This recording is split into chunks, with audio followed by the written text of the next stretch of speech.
definitely have like fallen in love with like climbing an e-bike during the trip because it's so challenging. It just becomes like trials or hard enduro even. Like when it becomes too difficult, you turn it into hard enduro, so a dab doesn't matter, and you're just fucking kicking off rocks and like trying to just keep pedaling. I mean, I'm sure you've got climbs near your house where.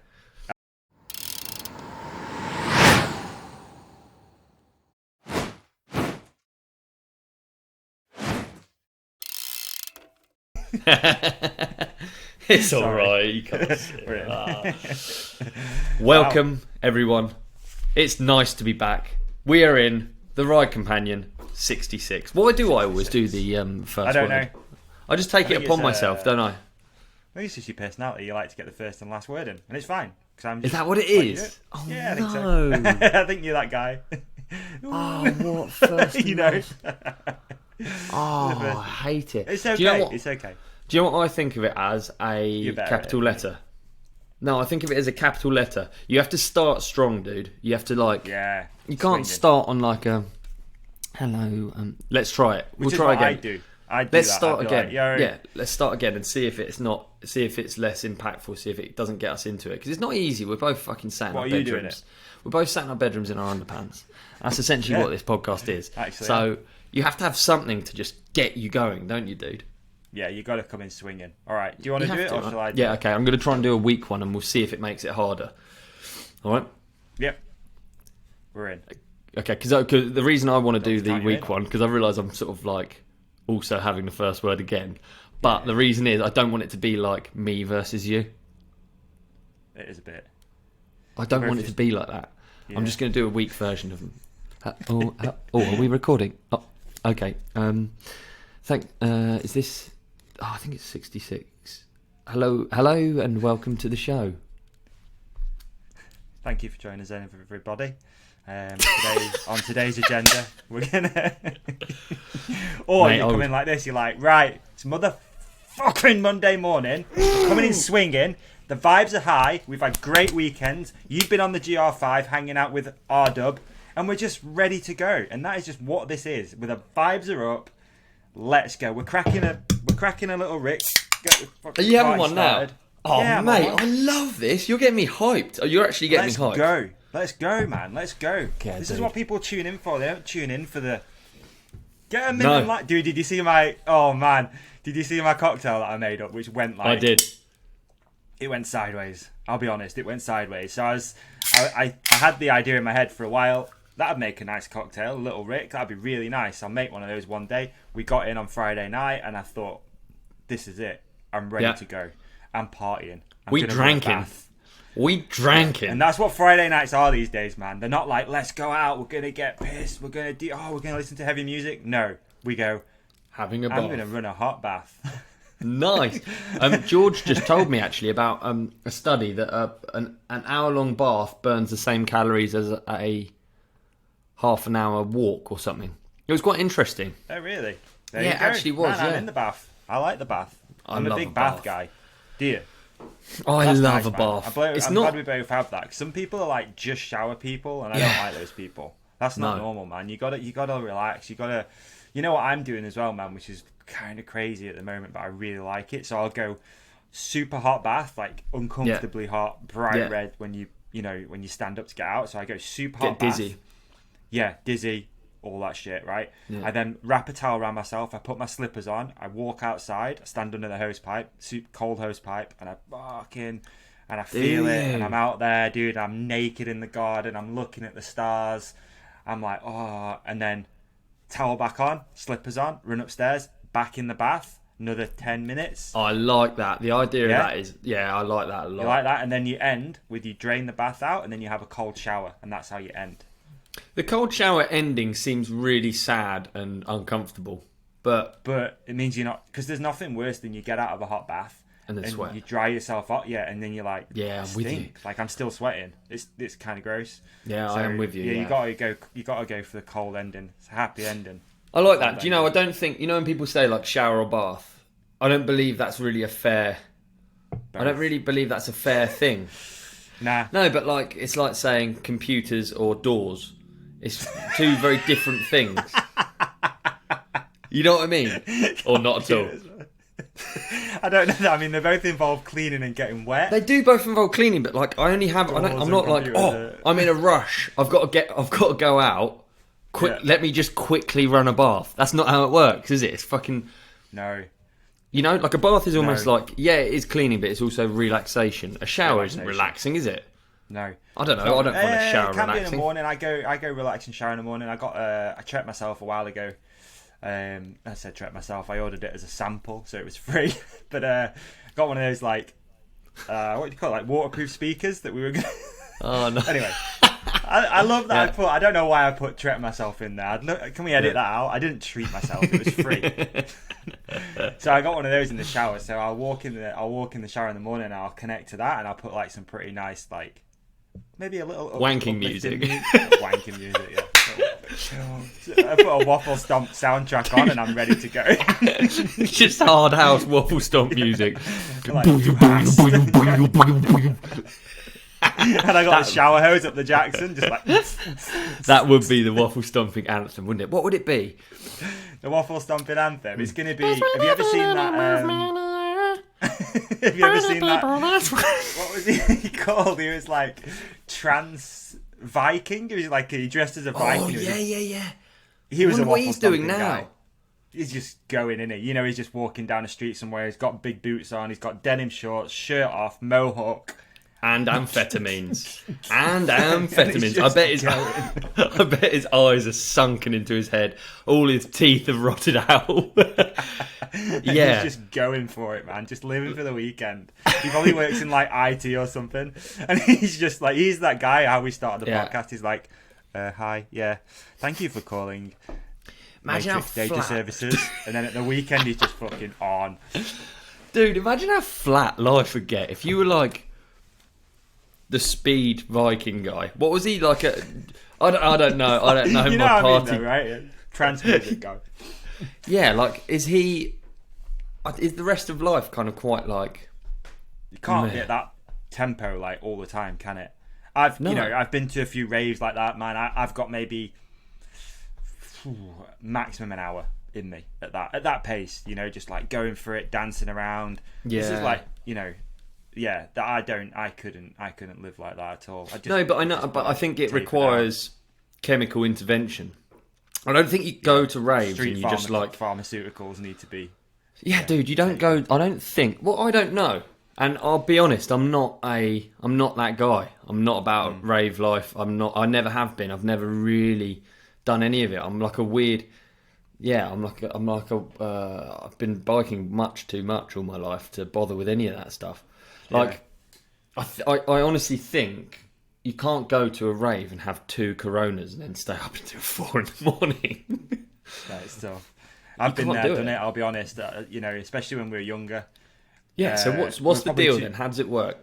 I made money out of it. So basically, what I used to do was, it did. So I used to. So are you a drug dealer?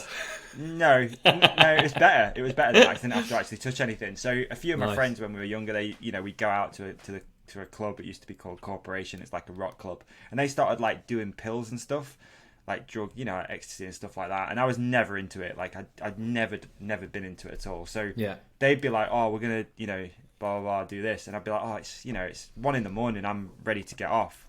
So I'd go to each individual person. Let's say there was 4 of them, and I'd be like, just give me a tenner for the taxi home, and they'd all give me a tenner for the taxi home, and then I'd go and I'd just leave, and I'd be like 40 quid up on the night out, and then I'd go home and they'd stay out. A lot of what they'd like do all these like things and that, and then they'd like walk home, and it was like 2-hour walk, but that's what they used to do. They used to get jazzed up in the club shuts, they set off walking home, and I just go in a taxi. I'd be like, see you later, I'm good. So every week, dude, boom, it'd be like 40-50 quid up every week. Boom, boom, boom, it's so interesting, isn't it? I feel like I got to the same period of my my life where the group of people I was hanging out with were like, I guess they were doing the normal thing where you experiment with drugs, and I wasn't. One thing that always stick with me as well was being in the car with my dad and him saying, I don't know how we got into this topic. I've no recollection of that, but him saying, if you do drugs, you'll not be part of this family anymore.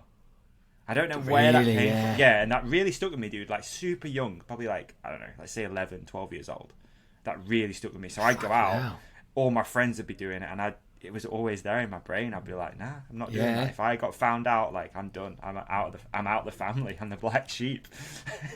Just for having a little bit of a taste of something. So yeah, I never did it. I'd have a few drinks, and I'd be peace out.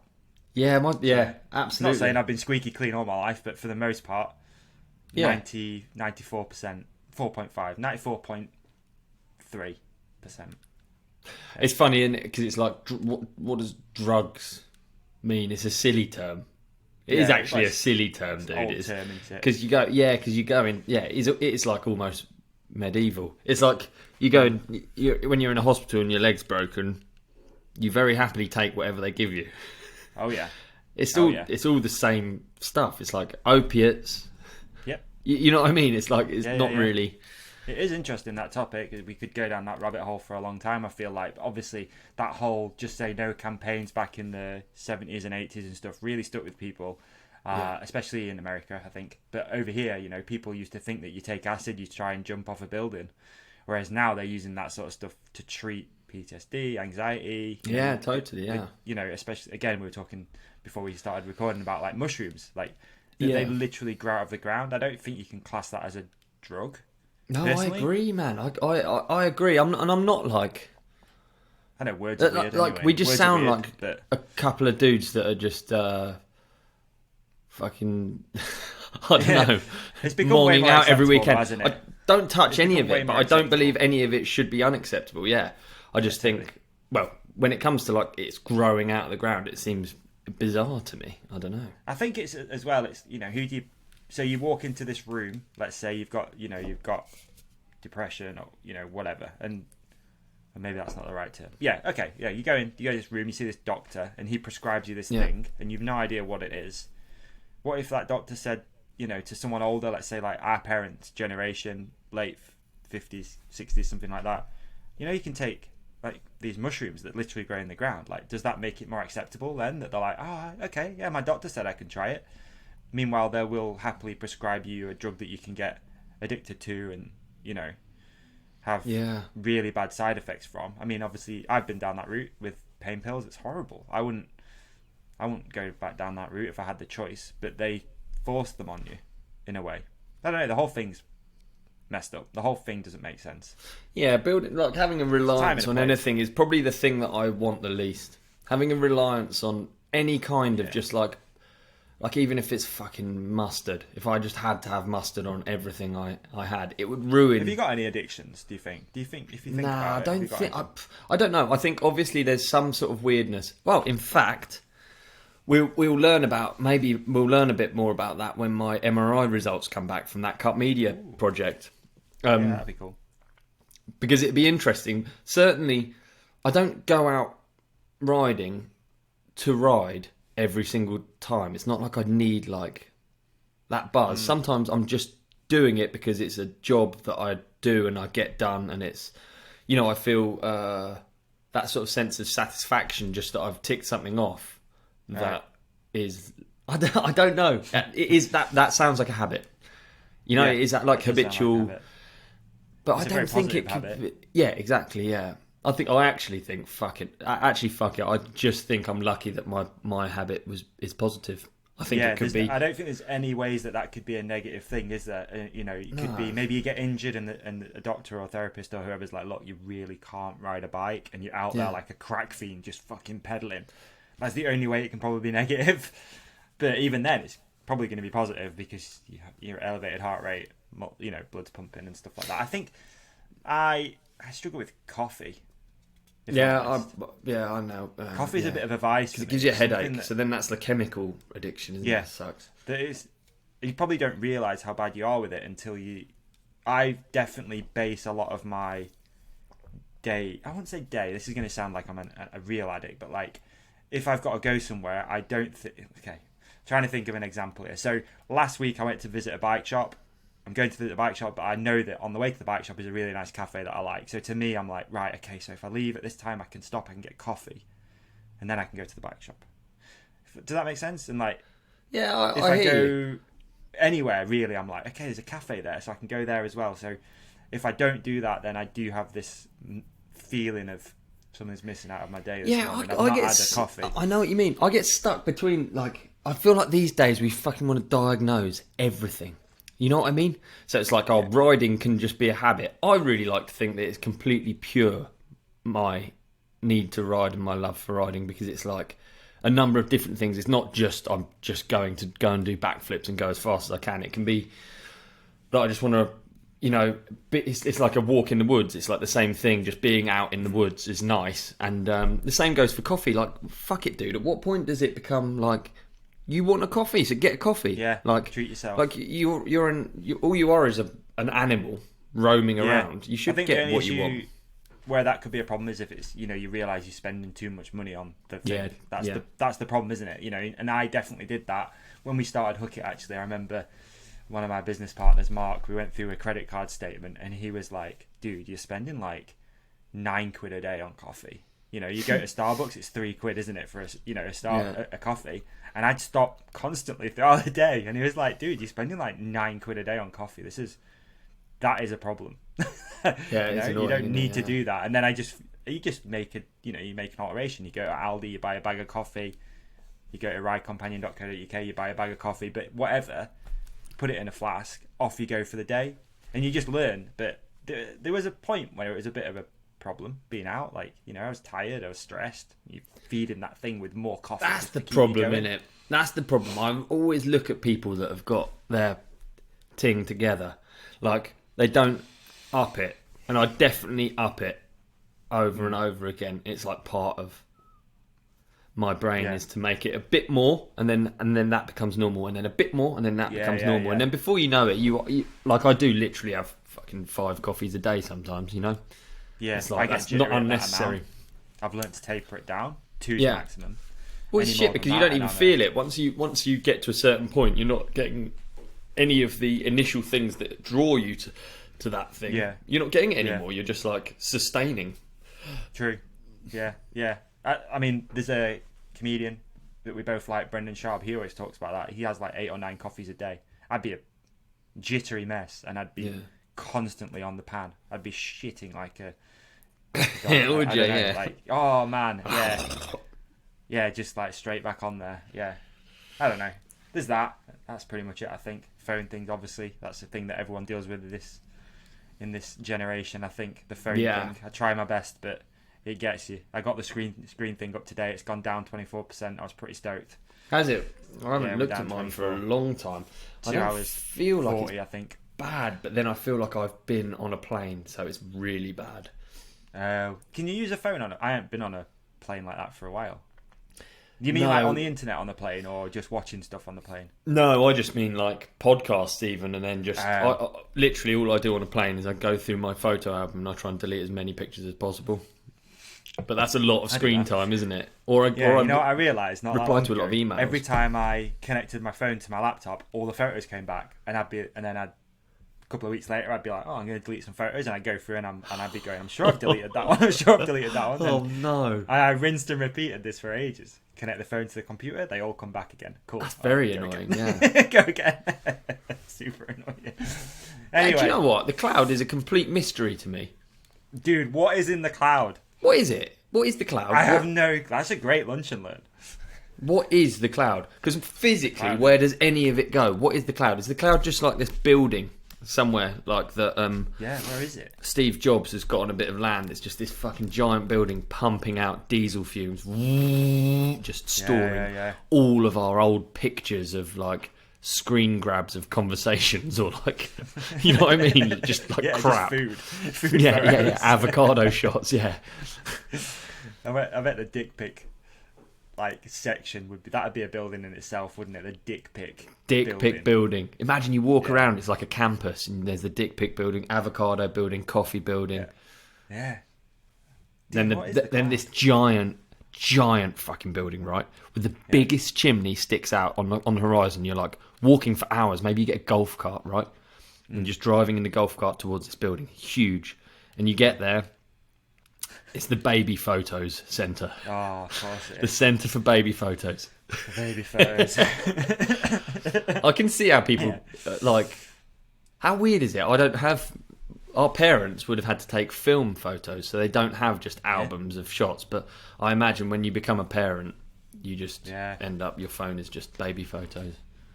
I guess it's good that some people don't publish them either. I like that. I got it's funny. I've got 2 stepsisters. One of them, everything's online, dude. Like, has the baby got a page? Basically, I might have. At baby Nige. Yeah, Nigel. Yeah, Nige, baby Nige. So baby Nige has got dude, everything's on there. And I got another one who's just like nothing. Like, you would never even know that she'd had 3 kids. It's crazy. It's really cool. Yeah, maybe she's still on the market though. She's going after it, dude. She doesn't want people knowing. Maybe. At baby Nige, I'm just gonna see if he's got one. Oh, yep, baby Nige. Baby Nige. She's got 2 followers. Following 1. Probably mum. I bet it's another Nigel following as well. Like, there's another. Woo! Baby Nigel. There's not many Nigels like Gary's, right? Gary's done, innit? There's no Gary's. There's no Karens. There's no Gary's coming through. We already did this on the podcast, didn't we? We looked at the most popular name, and it was Oliver for 2022. Yeah, very strange. Well, there you go. It wasn't a popular name when I was younger, but maybe it was. I don't know. Who knows? I feel like names are getting out of control these days. Like, people, I don't know. You can just call your kid whatever you want, can't you? Yeah. There was Emma showed me a TikTok a while ago, actually, that was like, it was a teacher pretending to read the register, and it said like reading the register in 2004 or whatever. It was like, oh yeah. Thomas, yes. James, yes. Lucy, yes. And then it was like reading the register in 2022, and it was like Matrix, yes. And then just all these like gnarly names that just don't make any sense. People Elon, crazy with it. Yeah, fuck no. What would you call your child? Stuart. It's just the best one. You're like, without, beyond any question, Stuart is the answer to that question, isn't it? If it's a girl, what would it be? Stuart. It's just not a problem. It's just 100% Stuart. Yeah. It's always going to be a Stuart. I'd love to have that clarity. I am going to buy it. There was a T-shirt online that just got advertised to me. It actually said Stuart, the best name, or something like that. And I was like, I'm going to buy that. And then it was like 30 quid. It's kind of an expensive joke. Just wear on the podcast. I don't need the Stuart tea. Good on you. What have you been up to this week? Well, dude, let me tell you about the weekend. Yeah, please. Let me tell you about the weekend. Please do, please. So, as you know, on on Saturday night there was a huge event, right? The World Supercross in Cardiff. Massive. Everyone was there. So, exactly. So, guess where I was? Not there. I went to see a Carpenters tribute band. That's what I did on Saturday night. Yeah, that's what I did on Saturday night. It was a bit of how it started out was a bit of a joke. I don't know. There was a Carpenters song on in the car. We were in the car with my dad and his partner Karen. Not Karen Carpenter. That would be weird. And Emma, my girlfriend, used to love the Carpenters when she was a kid. And my dad was like, "Oh, we've got tickets to see a Carpenters tribute band. Can you sing a Carpenters song to me? Because I actually don't know." I was tuned out the whole time. I'll be honest. Do you have headphones on? Lighting rig. I was looking at the lighting rig. I was fascinated by it. Really? Okay. Yeah, it's a nice lighting rig. What was this famous Oh, hey, wait a minute, Mr. Postman. Oh, that's the Carpenters, is it? Yeah. Yeah. Fucking hell, dude. Yeah, so we went to see a Carpenters tribute band. It was nice. Went out for some nice Greek food before the show, and I was gonna do a little Instagram thing and be like, when the crew are at World Supercross in Cardiff and you're here, the fucking Carpenters tribute band. It looked like loads of people were there. Family times, dude. Everyone was at Supercross in Cardiff. They had 30,000 fans, and I feel like I fucking knew 29,000 of them because everyone was sending photos. I know, yeah, I know. I actually haven't followed the race. No, I've watched a couple of them already. Yeah, have you? Yeah, they're up on YouTube already. Yeah, obviously. Track looked good though. It didn't look like it didn't look like one in this country. Like the track actually looked like a track. It did. It was good that I think we've had that there. There's a few injuries, which is pretty sad. Like my main man Josh Grant took a heavy slam. He had a broken chain, and Chad Reed as well. He had a fuel pump failure. So he's broke his collarbone, hand, all sorts of shit. So yeah, Josh Grant didn't ride the rest of the event. He was done, and Chad the same thing. Dude, shout out to push bikes for not having having combustion engines that can fail up takeoffs, because actually that is the most terrifying thing, and you are really relying on a good engine. I think it is a thing, and I was thinking about it before. I don't know how. So mostly with these sort of events, the team will have a bike in the UK, and then they'll bring, they bring suspension or Europe maybe, or Europe. Yeah, exactly. But it must have been a bit of an issue because they've never had, a lot of those teams have never done a race in the UK before. That's for sure. Yeah. And there was a lot of mechanical issues. So I don't know if that's a thing. They're out of sorts a little bit, especially in the States. They've done all the testing. It's all there, isn't it? On the run up to like Anaheim 1 or whatever. Yeah. It depends where they get their parts from. Welsh pit bikes or whatever. It just there was a lot of injuries. It's a shame, especially to see legends like Josh Grant and Chad Reed go out and not get to race. That kind of sucks. But yeah, man, it was basically the Eli Tomac and Ken Roxon show. That's pretty much what it looked like. Was it? Yeah. Those two out front. Yeah, Kenny kept uncooking this huge quad, which was pretty sick to see. No, he had a quad. Oh, I want to watch it now instantly. Yeah. That's the sort of shit that I feel like Supercross misses these days. Since there was a quad, there was only him doing it, or Eli did it maybe once or something. That's so sick. Have you watched the compilation of Jimmy Stewart quads and gaps? Yeah, he was doing it in like the 250s back then, 450s now, like weren't even doing them, and he'd just be seat bouncing something on a KX125. They used to say, "Is it stewable?" Didn't they? That's what they'd say. So sick. Oh, just the one in Daytona. Like, I feel bad. I didn't go. I really do. Like, I had a bunch of friends went, and it was one of the. I'm pretty bad with events. I'm not really good at committing to things and being like, yeah, I'll go to that, and like buying a ticket. I always think, and this is really naive, but I'm always like, a ticket will just come up. It always does. Someone will reach out and say, "Oh, do you want to go here? Like, there's a ticket here for you." And with this, I'll tell you what. Yeah. Hearing you say it is exactly how I feel as well. Exactly it. Because I actually even remember you reaching out about, it's going to Cardiff. We should go. Yeah. We should go. Yeah. And then we never do anything about it. I don't do anything about it. No, but I don't either, because I just think if it's meant to happen, it will happen. But it's such a funny way to go through life. Exactly how I am. Even Jace, Gypsy Tales Jace reached out. He's like, because Jace is really good friends with the event organizer. Yeah. He's been on the show a bunch of times. And he was like, mate, let me know. I'll sort it out for you. And I was just like, yeah, I'll let you know. I never did anything about it. No. That is one of those things that I would literally drive there without a ticket, and I'd be hustling on the way there, right? Like, has anyone got a pass? Can you get me in? My friend Jamie done the freestyle there. I'd have got in somehow, but it was either Carpenters or Supercross, and we've gone Carpenters.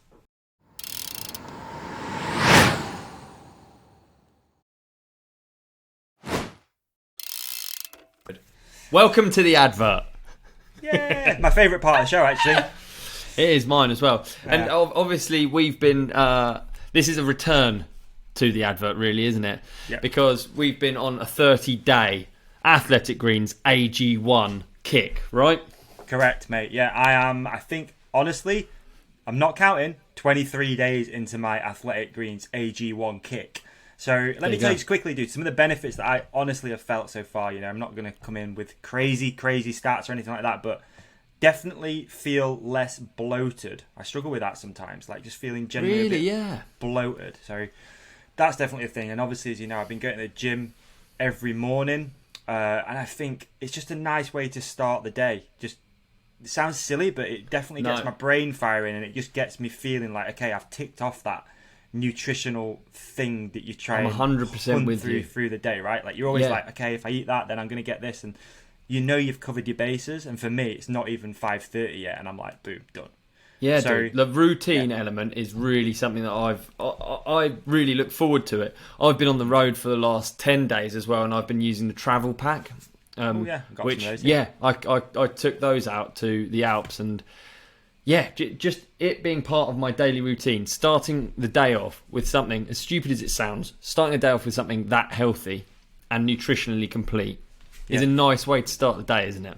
I agree. Couldn't agree anymore, man. And I think, again, it's more of a mindset shift. You're like, right, I've done that. I've achieved optimal health just by taking this one drink. It's simple as that. So, really enjoying it so far. Actually, gonna carry on as well. I've still got some left. I've got my travel packs, which I'm gonna start taking every day. Yeah. I'm gonna be on the road as well quite a lot throughout November. So I'm gonna take my travel packs. Got my little shaker. Dude, I'm coming in swinging. You know, the brain's firing, the body feels good, and I put a lot of it down to AG1, honestly. Yeah. I'm enjoying it, dude. I'm enjoying it. Hopefully our listeners have been enjoying it too, because we invited you to join us. That's right. On our... What is it? So basically, we invited our listeners to like come along with us, right? And to like try it just every day, just see if we notice anything. And I think that's the best way of approaching this. You know, I don't think you're gonna all of a sudden feel like He-Man, but you might just notice these little subtle difference, which is gonna optimize your health and like optimize the way you think, the way you act, the way you move, all that sort of stuff. I think, it's a major benefit to me already, man. I'm really enjoying the process. Yeah, I'm as well. For a chance to win a free 1-year supply of immune supporting vitamin D and 5 free travel packs with your first purchase, all you have to do is visit athleticgreens.com/ride companion. What's that address, Davey? So you go to athleticgreens.com/ride companion. What is it again, Ollie? It's athleticgreens.com/ride companion, and take ownership over your health and pick up the ultimate daily nutritional insurance. Ooh, that sounds good. I like that quote. Thanks, Athletic Greens. Thanks, AG1. Cheers. Bottoms up.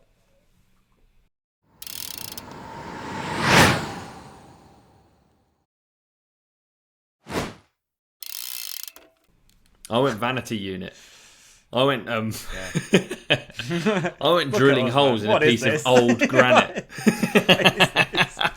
Dude, we'll be there next year. The Carpenters will not be playing, and I will not be doing any more vanity units. We will. Yeah, I'd love to go, actually. It looked good, honestly. It did look good, yeah. Credit to those guys for doing it, and anyone who took the trip down there. Obviously, Cardiff's a long way from where I am, but for most people it's not, obviously. But yeah, it's good. Looked good. Great. I mean, amazing. It can only get better from there, can't it? 30,000 people, Supercross fans. It's exciting. I mean, they're doing something that might become way more relevant to us in the mountain biking sphere. Who knows? Okay. Who knows? Yeah, who knows? Might do though. Hey, might be that like there's another series, or I think what was it? The anyway, yeah, absolutely. Well, we've already got it. We've got Crankworks, haven't we? So yeah, Crankworks and the Downhill World Cup. I mean, yeah, we have. No, it's good. Enjoyed it. Like I said, watched a little bit already. Not seen all of it, but it's pretty good. Nice. First event. Well done. Congratulations, everyone. Good work. Congratulations. Fantastic. Supercross is in the UK. Wales. It's funny, man. Imagine Ken Roxon in Cardiff. It's just weird, isn't it? Like so bizarre. I thought of it. He posted a photo like in an Airbnb. I bet he's just like, not that there's anything wrong with Cardiff, but you've come from California or Florida or living this millionaire lifestyle, and then you're in Cardiff in some Airbnb. Yeah, it's funny, isn't it? Like, I guess the best comparison would be Vegas Supercross, because you're just in this crazy cityscape, and exactly. It's just slippers everywhere. And then Cardiff, not that there's anything wrong with Cardiff, is it? Again, it's a lovely place, but stunning. I'm with you, dude. Talk to me about vanity units, man. Let's get off talking dirt bikes. Are we going straight into construction chat? Please. This week's construction chat. Let's go. Oh, dude. Well, I've been on the road for full 10 days, haven't I? I've been on the road for full 10 days, different bed every day. Really? On the GR5 mission, and I've been remote site managing in some respect from there. Wow. It was funny actually. I was literally up 3,000 metres calling up a skip company. I was like, what the fuck's going on? Getting a skip picked up and trying to haggle with them on price and stuff. It's just like, what is life? Life's tough, guys. Life's tough. I'm struggling out here. Where are you? Oh, yeah, I'm in the Alps. You can't fucking say that. Yeah, you get charged. Not that it was like that. It was hard, man. Now, GR5 is no joke. Yeah, tell me about the GR5, actually. Are you allowed to talk about it yet? I don't really know, but I'm not going to not. No. So the GR5, I don't know if I've already done the introduction to it, but it's a trail that runs essentially from the Netherlands all the way down to Nice. So it goes all the way across Europe. And we were planning to go from Geneva to Nice, which is the alpine stretch of the GR5. I think it's grand route. It's like literally like a walking path. And people, I guess, walk it. Yeah, people walk it. Yeah, it's like one of those It famous routes. It takes months, and it takes in some of the most amazing scenery. It's absolutely mind blowing. My experience of the Alps. I often say this when if it seems as though maybe like a pro rider or whatever does a lot of travel. Yes, I think people do a lot of travel, but you only experience that's kind of tiny little mountain bike window. That's one thing I would say, and like even more so in the Alps, where I'm going, where I'm normally going to go to a bike park, a race, literally a lift. If you just go, you only see that one bit, and I've done a tiny bit of riding outside of it, like actually pedaling up, like around Chamonix and stuff, and seeing. But it's unbelievable. There's single track throughout the Alps, just in perfect condition, not a braking bump in sight, because it's so hard to get to, and it's not a bike park, and it's not a lift. So it was mega, dude. It was really, really good. Yeah. Really? Yeah. So you set off from Nice? From Geneva. From Geneva. And I'll be honest, all will become apparent when the video comes out, but we weren't blessed with the best weather. It was. So what was it? What were you filming for? Shimano, right? Yeah, it was. Yeah, it was just me and Rob trying to do this GR5. It's actually credit to Warner, because it's all completely his idea. It's his mission. He's always wanted to do it. He's researched it, and wow. Yeah. So it was amazing. But we had like a backup team. Oh man, talking about it makes me feel bad, because I'm so lucky to have the opportunity to do these things. But we had like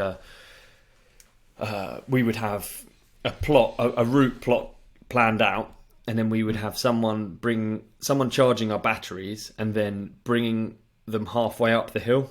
So when I say hill, it's not a hill, it's a mountain. So you're doing a full battery straight up.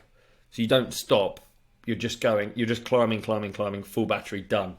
Next battery in, climbing. So it's not how I use an e-bike, and I'm really unaware of like how long a battery lasts. But it lasts a long time, it seems. So the poor Sherpa. I've heard Rob likes a boost mode, doesn't he? Everywhere. He's not afraid of a boost mode, dude. He likes a boost mode, does he? Yeah.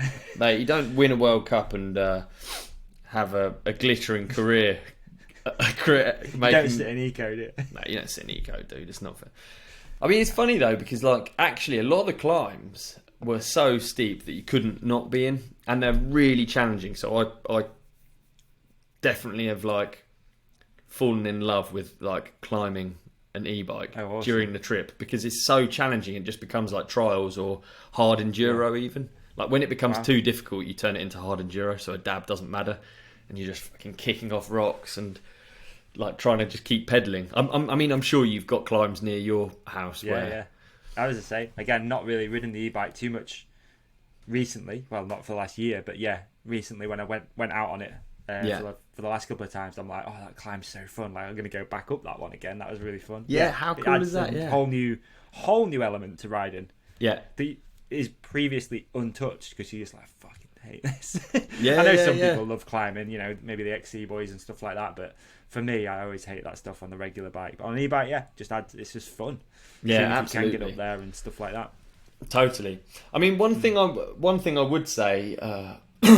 So, I don't know. I'm sure I am allowed to talk about it, man. It's just going to come out on a video, and probably it's going to mean you're more likely to try and watch it. But I've never had a real life sort of like mountain experience. Obviously I live in the Surrey Hills, so you crank off in your underwear and get cold, and you can still fucking get a puncture and push back.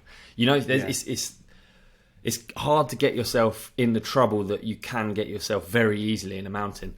And we were not blessed with weather at the start of our trip, and we pedalled up 2 whole batteries, and so we're at 3,000 meters, 2 whole batteries up, and it's snowing. You can't see the trail, and we're talking about. I think we had to climb an extra 100 meters to summit, and then we had a 7K traverse.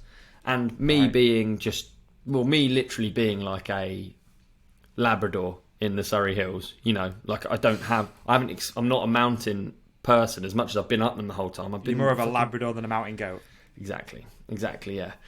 And I was just like, well, we've got, we're 100 metres from the top. We've got to carry on. There's no point in not. Yeah, it's snowing. Yeah, I'm cold, but we need to do it. And we had a guide with us. And we got cold very quickly. And the snow got worse very quickly. And made the decision in the end to turn around and come the way we come. We literally done 2 batteries up and then we went straight down again. And at the time, there was a part of me that was like, "Fuck, man! Like, that's so annoying. If I was on my own, I would have cracked on."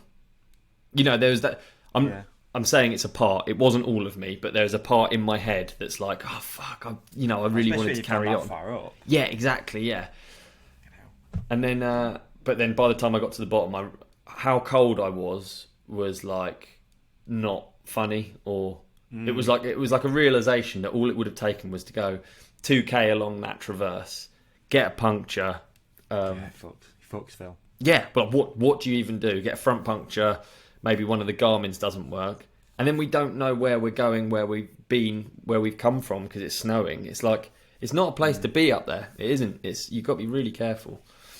Yeah, good on you for taking that. Well, yeah, for someone else having your back on that because, like you say, if you didn't know, you could end up in a lot of shit. I've been there, not in the mountains, on water. I've been there. Stupid. Yeah, well, no, but water is exactly it's a perfect example. Yeah, you're exactly right. Yeah, you just don't respect that element of it. You just like, yeah, cool, I'll be all right. I can swim. I'll get out. Or I can walk. I can ride. You'll be all right. Front puncher. I can ride front puncher. I mean, how can you? You don't really learn from people telling you, do you? That's what I kind of think. So. You've been in a situation and you can tell me 100 times, don't go out on a raft without a life jacket or, what, I don't know what your advice would be to me. Yeah. But I'd just be like, come on, dude. I can't, just because I can't. You just can't see it. No, you can't, can you? And probably the same for me telling you about the mountain and the bit of snow. It just all sounds like from our warm, cosy houses, it all just sounds like, shut up, that's not dangerous, shut up. But yeah. I think me and a friend actually had something similar. When we were we were into riding. We went on like a cross country, whatever ride across a place called Kinder Scout, which is out here, and it's just a bleak moorland. And we're going across. It was kind of cold, but then I'm trying to think. It was like sideways, sleety, rainy snow started coming in, and it was just like a white out. Yeah. It was fucking terrifying, man. We were hid under a rock, both freezing. We'd set off in just the regular t-shirts and stuff like that, and then the rain just came in, and it was scary. Like you're legit like, fucking hell, this could turn bad fast, really fast. Always prepare for the worst. That's what they say, right? Always prepare for the worst. Just have something. Have backpack Barry, dude. It's the only way. I was backpack Barry for the last 10 days. I'm reluctant to. It's not a part of riding for me, is having a backpack. Riding for me is about like a complete disregard. Even when it comes to descending or whether it comes to preparation, it's like I want to do less planning. I want to be more childlike in a way when it comes to riding. And then for this trip, it was sort of like I was like reluctant to wear a backpack, but they were like, well, how will you bring clothes and how will you bring food and drink? And I was like, yeah, fair enough, good point, tools. And then when we only had to have this first day, and then I was like, yeah, prepare, bring food. Sign me up. Don't fuck about with this because it's the real deal, man. It's that level of. So what was the reason for turning back on that particular day then? Was it literally just because the snow was getting that bad, or? Well, so. Was it just coming? If you imagine, it's me, it's Rob, a guide, a cameraman, and me. And we're up there with this. We're trying to get film. So the reason was we stopped. We had to do a battery change. No, what was it? Someone had to do a battery change, or something had to change. And then we all got cold. And whilst we were getting cold, the snow came in even heavier, and we couldn't see the trail. Like you're literally in just pure snow. Yeah. So I think as the snow was getting worse and worse, we had to make a decision. The guide wasn't even a difficult decision for him. He was just like, oh no, we definitely shouldn't carry on. This is ridiculous. Yeah. Whereas to me, it was like caution all the time sort of thing. Yeah. If there's even a little chance of it going wrong. Yeah, well, I think that he was like, it wasn't even just a chance. It was like 100% going to go wrong if we carried on. Whereas I was thinking, oh, come on, dude. Like the snow might calm down or the trail might be. I think when he showed me on a map how long the traverse was when we got up to that meterage. Mm-hmm. And it was 7K isn't nothing. Oh. Like it's not a zero. When you're carrying a bike, or which probably we would have ended up carrying a bike and wading through snow, 7K is quite a long way. So it's like, fuck it, you're right. Especially a heavy e-bike as well. Yeah. Not fun. No. But yeah, I literally have so many stories to tell from the trip. Obviously, hang out with Robski for a week is like, he's absolutely. I think whatever you get from his commentary or from him on screen, in real life, I can assure you, he's even funnier. He has even more stories that can never be told. He has even more like one-liners. But yeah, he's absolutely brilliant. So big thanks for Rob for having me along on the trip. Big thanks to Shimano EMTB for getting it going, and I need to remember the worldwide MTB, I think it is as well. Anyway, shout out to everyone involved because it was really good. I know we're probably going to see this on the film, but have you got like a quick high and low light, highlight, low light? What we got?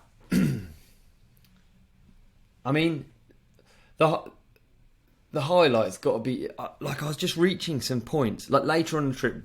So we're literally going north to south of the Alps, and later on in the trip, you just get to levels of remoteness on an e-bike so quickly that, and you get another battery and you're amongst it, and it's just unbelievable being that deep in the mountains. It's not the same as being at the top of Leger, or it's not. You're like two ridges in, and these are big. Yeah. They're not small mountains. The Alps, they're not at all. So it was really lovely to be that really far away from people. As sad as it seems, but I do love experiencing that and actually being in the mountains. I consider myself a mountain biker, but for the most part, I'm a hill biker. So it was cool to do some proper mountain biking. Looking at it, yeah. Yeah. Well, did you see anyone else like on the trail that was maybe walking it, hiking it? Dude, I'll be honest. Did you see anyone? Fuck all. Like really? You do see them every now and then. They're walking it, but we saw no one. It was, you're really, really out there, a long way. And it's waymarked the whole way. You could just keep going. Yeah, so it's waymarked. Wow. Just it's like a little, it's like a white stripe and then a red stripe. So the whole time you're just looking for these. It becomes like quite a comforting thing seeing the little GR5 white stripe, red stripe on a rock. You're like, yes, we're amongst it. We're on the right path. That's sick. That's so cool. Subsequently, some of the descents can be like half-hour, 40-minute descents, and they're not made for bikes. They're like ancient single track.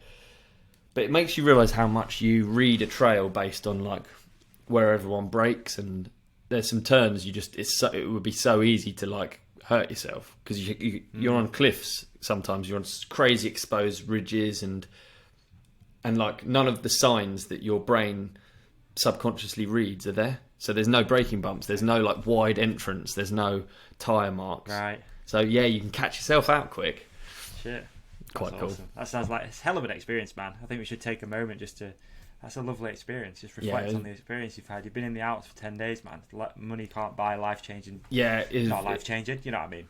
No, it's very, very cool. I'm super blessed, and I look forward to. I'm looking forward to seeing the Connie when it comes out. What we got? Absolutely. How long we're working? I think it's a two-part. I think it's a two-part. Like it was all up in the air as to what the actual deliverables will be, the final thing. So, but we filmed an awful lot, and Dougie was out there filming. So we had like a drone, we had a camera, we had me and Rob's GoPros. It should be quite funny. There were some really good moments. I don't want to give anything away. Amazing. The trailer's going to be fucking funny. Oh, sick. I'm hyped for it, man. Really good. Yeah, looking Wicked. forward to seeing that for sure. We'll do a little thing when it comes out, can't we? Give it a little nudge in the right direction as well. Absolutely. Big thanks. Maybe not even the right direction, just a nudge in our direction. In some direction, yeah. In some direction. Hey, I thought before we move on to like any of the usual slots, I wanted to do obviously Rampage is coming up, and in the build up to Rampage, I wanted to do just like, I wanted to talk to you about Rampage, about who your picks are, about what's going down, what's happening, because I'm out of the loop actually this year, and I don't actually know about the site. I know who's invited, and I've got some picks here for me. Okay. Some standouts. Do I need to do? Okay, I think you're going to be way more versed in this than me, so feel free to riff on it. Where am I going to find the rider list though? Do you know? I actually wouldn't know. Okay, I'll find it. I'm on the World Wide Web right now. Cool. I'll find it. So my standouts are, I've got a few, and they're I'm picking 3 that I'm rooting for this year. Obviously I'm rooting for everyone because Rampage isn't really about the results, but it's a team sport, right? I think you'd be crazy not to look out for Jackson Riddle. I don't know if you follow him on Instagram or if you follow what he's up to, but he's an incredible rider, and it's like Rampage, like any of those locals like Ethan or T-Mac, like that kind of riding is their standard. So they live there in those hills. They know that's what they ride. Like Kong is like the everyday trail for them. So I think if you've grown up in that, there's no way you can't not be prepared, especially if you're as good at biking as Jackson. Yeah, for sure. And shout out to the spelling of the name, which is always amazing, with an X, not a C. JAXSON. Yeah, you're right there. Yeah. Also, we got Andreo. I don't know if you saw Andreo's Peru project. I did. Yeah. Big mountain Lacon is amongst it again, and I'll be hyped to see him do well. That's a dangerous dude. Yeah, absolutely. I think the last few Rampages had a bit of a shitter, right? He's crashed probably both of them, I think. Just like, not really put in full runs from what I remember. Not really done any, research into that. I just remember he's been there, but just not really showing up the way that we expect him to show up as Andreu. I think you're right. So hopefully this year, he seems a little bit more out of the spotlight these days. Would you say?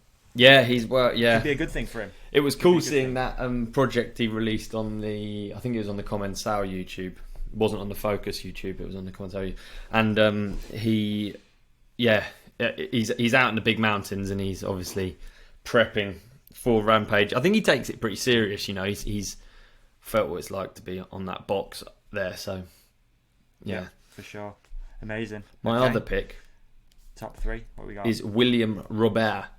Do you know William Robert? I don't. And I can see he's a wild card. He's arguably on the list. He is the last guy.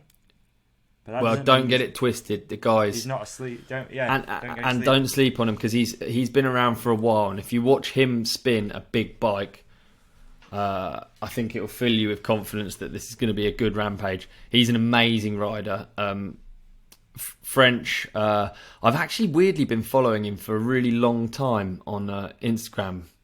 I think for his spins, for his big bike spins, or he did a advert years ago. I think I actually tried to get him on DMR. Anyway, I can't remember, but I'd watch out for him, because there's something in being new to Rampage that's like, yes, completely overwhelmed by how ridiculous all of it is, and learning how to dig in that desert and in that heat and all of that, but also trying to make an impression, because it's a big stage and you can make a big impression. So a rider like him that's more than capable of getting amongst it is going to be putting crazy stuff out there. So yeah, I'll be excited for him as well.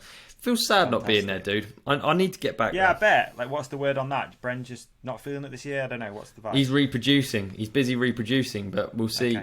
Unfortunately, well, not unfortunately, his next child is coming on the exact day of the event. So that's why, that's why we're not slinging there. Dick, not spins, right? Exactly.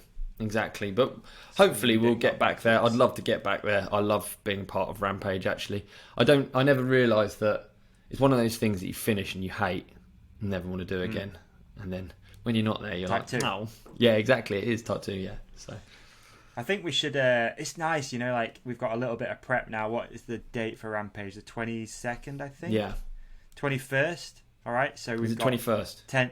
Yeah, as of recording this is 11 days, a couple of weeks away. Yeah. Try and keep a bit of an eye on it. Try and, So it's nice. Like what I'm trying to say, it's nice just to sink your teeth into an event, isn't it? Sometimes isn't it? Get hype for it and bring like our companionship along with us. Absolutely. I obviously had noticed that it was coming up. What I did notice this morning on YouTube was that the stream is already there for you to like press notify me for. So they've already got the Red Bull. Is it? Yeah. Stream up for it. Yeah, that's it's like quite cool, coming soon or whatever. I thought that was pretty sick. So yeah, I noticed it this morning and I thought, I need to do some research into this. Like you say, see what site they're using. I'm just trying to scroll through the actual thing on Red Bull's website, but it doesn't tell you which site they're using. Yeah. So I don't know.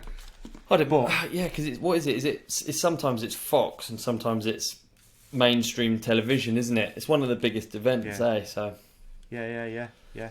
So that's gonna be sick. Let's sink our teeth into it. Try and get a bit of insider goss. I don't know. Yeah, let's do it. Hopefully we'll have. When is it? Maybe next year we can do a watch along, can't we? We can literally sit in a fucking studio, have it on TV, and we sit and watch it. Oh, the dream! I need to talk to you about that afterwards as well. Actually, I've had some. Anyway, yes, 2 right. That'd be wicked. Yeah. For me, all right. 0 research. Yeah. I'm just coming in with my 3 picks. Let's hear it, dude. I want to hear it. Yeah. Just because 0 research, but we're coming in with 3 picks, and I'm gonna try and go for ones that I think. Okay. I'm going to go crafty underdog here, just because I think it's rad that Carl Strait is there every year. Yeah. So sick. There was some crazy stat, right, that he's done almost every Rampage. Everyone, I think he has, Yeah, so, I mean, I'm just going to be rooting for Carl Strait just because you got to. Again, same with Zinc, actually, man. I'm going OGs on this one. Nice. Zinc. Never sleep on Zinc. Big fan of Zinc. Going to take one. Never sleep on Zinc. It's going to be a banger. Maybe just some huge trick. Let's see. Take the dub. The old dog's if not a best trick. Dude, did you see his event that he did? The Invitational. Really cool, wasn't it? Yeah, it looked rad, didn't it? Really cool. All on his property as well. Amazing. All on his property. Yeah, moto stuff. If anyone hasn't seen that YouTube Cam Zinc Invitational, but how it was. I kind of like that. I think there's some stuff we can pull in from that in the future for a Freedom Ride or something. Just like the activity side of it, where people were shooting. True. No, they've made it into a week, didn't they? Almost of fun. So sick. Yeah. And then I'm gonna go Carson Storch. Nice. Carson deserves it. Carson's brilliant. Yeah. Massive fan of Carson. He's a lovely chap. Tons of style. I think he could. Amazing rider. Could pull something out of the bag. But yeah, I'll put a bit more research into that. Apologies, I didn't think you were going to spring that on me today, but that's nice. So I like that. Makes you think. Yeah, no, sorry. I just feel like on the build-up, it's quite exciting, and we're going to be into the week soon, aren't we? Really, if we've got 11 days, it's 1 week dig, isn't it? So they're arriving now. Yeah, they'll be getting there soon. Yeah, for sure. Hype. I've seen there's a few guys out there already. I don't know if Lewis Buchanan's out there. I don't know what he's doing, if he's on a dig team or something, but I saw Lewis was out there and some others. So yeah, hyped. There you go. Red Bull Rampage, dude. Highlight of the year. It's coming round, isn't it? I'm excited. I am excited, yeah. I got a question for you. Go on. It's quite a big one, but I'll sling it at you as well. Alright, so today, when we're recording this, is World Mental Health Day. So I've got one question for you, which I think could be quite interesting. What would you like to see in the world to help people manage mental health better? Like, is there a change you think we could make in the world? Is there a change you could make to your life which would help? Just anything on that. I think it's just important to talk about because it's an important topic, especially in our current climate. Yeah, what a question, dude. Jeez, man, you sprung that on me. Yeah, no, sorry. No, not at all. It's a really good question. Prep for these sometimes. Yeah, no, it is. I think it's a really good question, and often you get the best answers. I mean, I'm no expert, dude. I don't know what I'm doing, but I'm eating the same plate of shit as everyone else. And I would say the biggest thing for me is that I think about is just, it sounds so lame. It's just to be kind. Because, I mean, even the smallest gestures go a long way with you yourself. Just mirror it. Just think of what it's like for you. The smallest gestures go a long way when you're down, and I think, I would say that would be my change in the world. Pass it on kindness. Yeah, dude, because we don't change. We're not talking about big percentages to really make a difference in the world and the difference in how everyone treats each other. Yeah, interesting. If we had a 2% more positive attitude towards our fellow humans, imagine what that would be statistically. Very boring way of looking at it, but statistically in terms of like crime and just general upset during a day, pushing in, being a twat and all of that. So yeah, that's my. True. I like it. I'd like to hear yours though, because I feel like you're going to have a much better answer. No, it's not better. Maybe it's just interesting because Emma and I had this conversation last night, and she came up with something that I'm going to hijack because it was really quite smart. And she said what she'd like to see in the world is that you have to opt into marketing. And I'd not really thought about it like this before, but she was like, wouldn't it be interesting if your Instagram and your social media was literally what you signed up for, which was just to see your friends' stuff, and that if you did want to be advertised to and have all this shit pushed on you that you don't sign up for, right? You'd have to opt in, but you can like get a reward for it. So let's say Instagram, Facebook come to you and they go, right, if you let us use your data and you let us push my adverts to you, you'll get, I don't know, a kickback on anything you buy. You'll get a check at the end of the year. I'm just throwing ideas out there, but like how interesting and different the world would be if all you saw was what you actually signed up and wanted to see. That's really interesting, isn't it? Yeah, because you do, man. You only have to scroll through, and that's where a lot of people's anxiety can come from, I guess. Is like, oh, look what that person's got, or you know, like, oh, maybe I need to own that. Like, oh, fuck, I'm getting advertised Ferraris. I don't have a Ferrari. I got a Civic. Like, all this sort of stuff. Yeah. But yeah, how interesting it'd be if you signed up and then you. Mate, it's super interesting. It's I guess it's the same as like you could. The problem in my head is it's like defining it. Because you could get YouTube Premium and you won't get the skip ad things anymore, and you won't get played ads, but you will still get me unboxing my pubic shaver, for instance, or do you know what I mean? So it's like that's the problem with marketing. It's become so hidden and it's so like it's so it's so like. You don't even know. And also, I definitely don't want to hate on marketing because some of it's really... In fact, so you probably don't know this. I do an email every Monday which goes out to our subscribers, which is like a bit of a inspiration. Yeah, I don't know. It's like something that I like, right? So this morning's one was about marketing, actually. It was about a poem that I read when I was about 14. It was in the back of a Dirt magazine. It was called Find Your Love. It was a Howie's advert. There wasn't even a bike in the advert, but it changed everything. About me. Like this poem, like just stuck. I can recite it now. I've got it tattooed down me. It's like that impactful. So that aspect of marketing is really good because that will have sent my life on different trajectories. I can never say that, trajectories. But some of it, especially what we live with now, is just bullshit. It's just bullshit. Yeah. And it's not going to do that to people. It's just going to make you feel worthless. You know, that was more of like an inspirational thing. It was more of a like, you know, go do what you want to do sort of poem. I mean, ultimately, it was smart marketing is what it was. Dude, I've become, as I've gotten older and got more into marketing and brands and whatever, I have way more respect for that now than what I did probably when I first read it, because we're 20 years ahead now. I'm still talking about it.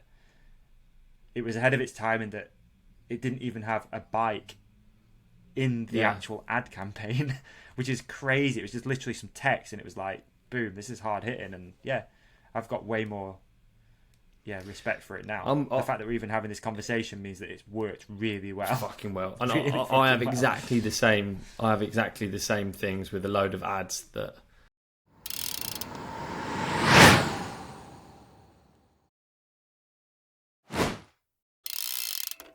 Welcome to this week's random act of kindness.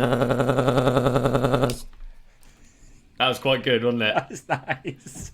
That's right, folks. This is a random act of kindness. Ollie, dude, I took a meeting with the guys at COMPEX during the week, and they were like, oh, wouldn't it be cool if we just do something nice? And I said the same thing. I thought, we've not done anything nice for the podcast family for a while. Let's just do a random act of kindness. Let's just give something really expensive away. And that's what we're going to do. So, so good. I've been using this for a while. You've been using it for a while. The Fix 2.0, amazing for post-ride recovery, running recovery, life recovery, just generally being on this planet is hard work. Honestly, dude, I've loved this thing. The ergonomic design, rotating head, helps reach the toughest areas. The speed adjustment, as you know, 1 through to 5. Super quiet motor, so you can use it in the house. You're not going to wake up the neighbours. Removable battery. Amazing, dude. Lasts up to 90 minutes as well, which is always a bit of a treat. These things it's the industry standard across the board with physios, isn't it? Like, it is. I the more and more I talk to, the more I realise that COMPEX is literally the only brand. It's serious. You can get everywhere from relaxing to really painful with this gun, can't you? Deep tissue massage. Yeah, you can go pretty hard with it. So we want to give you guys the opportunity to win one of these COMPEX Fix 2.0s worth a whopping, I think they're like £380. But we want to give you the opportunity to win it for a friend. So we want you on social media, on the Ride Companion, keep an eye out for the post. It's going to go up there on Thursday evening when you listen to this. Be the following day. Depends when you listen to it. Maybe it's in the past. I don't know. Go find it. We're going to give you a nice little bit of room to breathe on this, though. We're going to give you 2 weeks to enter to sort of nominate a friend. So plenty of time, all right? But yeah, we want to give you each opportunity. Maybe someone you know is going through a tough time. Maybe they just need some help. Maybe they just want a little pickup. Maybe they've gone through an injury or something like that. And maybe they're training for something. Maybe they're training for something. So yeah, we nominate a friend. You're going to go on the social media post that we put up. Give us a bit of reason if you can. You don't need to get too deep. Just tell us why you think this certain person deserves to win a Fix 2.0 massage gun, and we will we'll get one out to them. Basically, that's our little beautiful random act of kindness on behalf of COMPEX. Of course, if you just want to buy one, these guys have got a massive Black Friday event coming up, so maybe wait for that little bit of a pro tip. If not, the code The Ride Companion knocks you 20% off anything on the site. How much? Only 20%, dude. All I have to do is enter The Ride Companion on COMPEX. COMPEX.com. Head there. Done. 20% off, mate. We ain't playing with discounts. We come in hard for the companionship. None of these. We do, don't we? 20%'s not nothing, dude. Yeah. Not off an expensive tool like this. So there you go. Thank you, COMPEX. We appreciate you helping us do a random act of kindness and for supporting the podcast. Okay. Shall I get this one out? Yeah. Thank you for listening to this week's random act of kindness.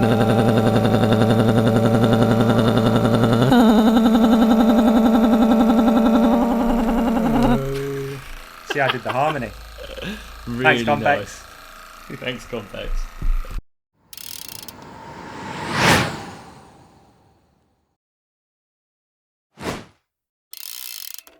I just, they've really stuck with me.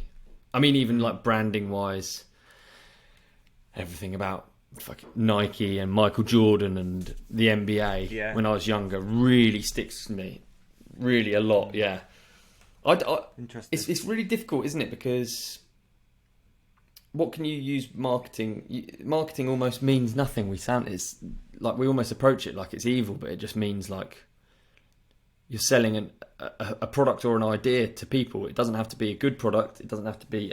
It's not a bad product. It doesn't have to be one that you need. It could be one that you need. It just means something. It's like has such strong links to psychology. Yeah. That it's like it can't be bad because if it's some of it's bad, some of it's good. It's just too broad. Yeah. I think and probably with my thing that I've said about marketing and getting rid of it, I think a lot of that should be as well that just not seeing things that you don't sign up to see, if that makes any sense. Like sometimes you'll literally scroll through your Instagram and you'll be like, oh, I don't want to see that. Like I didn't sign up for this. This is not like my day's ruined now because I've just seen this like animal being fucking tortured or, you know what I mean? It's just somehow is that Mars bar advert? Algorithm. Yeah. What's that? Animal being tortured. Mars bar. Now we've got your attention. Yeah, exactly. Yeah. New Mars. Yeah. I don't know. No, I'm with you. It's a really good point. Yeah. I think the most I'm really annoying with these things because I think ultimately where I get to with that is ultimately censorship, which we think. So you hear the word censorship, bad, right? Yeah. But if you're stopping anything, including ads, also bad. You know what I mean? Like the rules can't. Yeah. So then you become fucking. who Where knows? do you sit with that? Yeah, exactly. I'm too dumb to know Where the does it answer. stop? Yeah. Where does it stop? Like, well, yeah, exactly. It's a weird world. It is a weird world, isn't it? Continues to confuse me every day in every way. I get more and more confused and just try and ride bikes and talk to my mates. Do you know what will make you laugh? You know, I talked about the having my MRI scan the other day and talking to the head of neurology at UCO. I bumped into him in the middle of the woods on a bike ride yesterday. What the hell? He's not. I wasn't riding in London. We're like an hour away from where I met him. I bumped into him in the woods with his wife. And you know what you just said? What are the chances? Yeah. I said that to him, and then I watched him trying to work out the chances because his brain's. He's like, actually, Oliver, He's like, yeah. What are the chances? And instead of being like, I know, he's like this. It's like, whoa. Yeah, I thought that was funny. I talked to him later on today, so. Nice. That you're looking forward to that, aren't you? Yeah, I am. Yeah, I am really looking forward to it. It'll be good. Yeah. Good. That's gonna be sick. I'm looking forward to hearing more about it as well, man. Yeah, too right, dude. Hope there's no bad news in there. Yeah, exactly. Yeah. Come on, what else should we do? What else we got on the agenda? We got a bunch of listener questions we can rip through. We got all sorts. Yeah, we've got a lunch and learn for a while. We haven't, have we? Should we do listener questions? See how much time we got left. Yeah. Let's do it because I always feel bad that we don't. Hotlines. We basically never hotline get picks. through all of the listener questions, do we? And people put effort in. And I have no idea how the hotline's still working. Maybe you can answer this question for me. So the phone that the hotline is rigged up to, when I smashed the other phone, I put my SIM card from my old phone into hotline number, right? Yeah. So I could receive calls. Okay. I've gone into the Apple store. She's taken the hotline SIM card out of my old phone and kept it. But the hotline still works, even though it doesn't have a SIM card in. Email address, is it? It might be an email address attached to it. Is that what it is? Maybe. I don't know. I think WhatsApp does that, though. I think it essentially works off data. I don't know. Too stupid, dude. The fact that people are still messaging it, cool. Keep them coming. I've been getting WhatsApp ads. Because the cool thing about WhatsApp is that it's like encrypted. But it's like... It's so bizarre. What is a WhatsApp The ad hotline about? number gets a lot of them. It's like, hi, this is Sherry from China. We make dungarees. Oh, no, I mean an advert for WhatsApp. As in, use WhatsApp. It's encrypted. Stay connected. That kind of thing. No way. Interesting, If you have a business one, you get like business adverts just coming through. Oh, just do people you? just blind send messages to numbers. Very And annoying. if anyone's ever been like, thank you for contacting me today, Cherie. I'm just looking for some Perfume. custom dungarees and or Perfume whatever. and dungarees. Mad. It's crazy. All right. Okay, we got one from Tim from Wales here. Ah, brilliant! It's Tim's regular slot. Tim's regular Tim slot. from Wales. I'm just going to send it over to you, mate. So sometimes send it to someone's using your OW logo to text the hotline number, and it throws me for a loop, man. No way. Someone's using the OW logo. Brilliant. Right, should we play at the same time? Yeah, I'm just going to jot down the time because Benny likes to know exactly when we're playing these. Okay, count me in. So we're at 01, 05, 30. Go. Hi boys, let's go. Hey guys, it's Tim from Wales. I just wondered if there were any YouTubers that you see or any videos that you see that inspire you to get a camera out and do something a little bit more creative. Personally, I can't think of any that give me any ideas.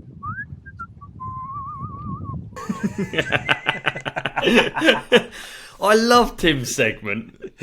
I like Tim's segment as well. Big up Tim. At Tim from Wales on the ground. Well done, Tim and on from YouTube Wales. as well. He's killing it on the YouTube at the moment.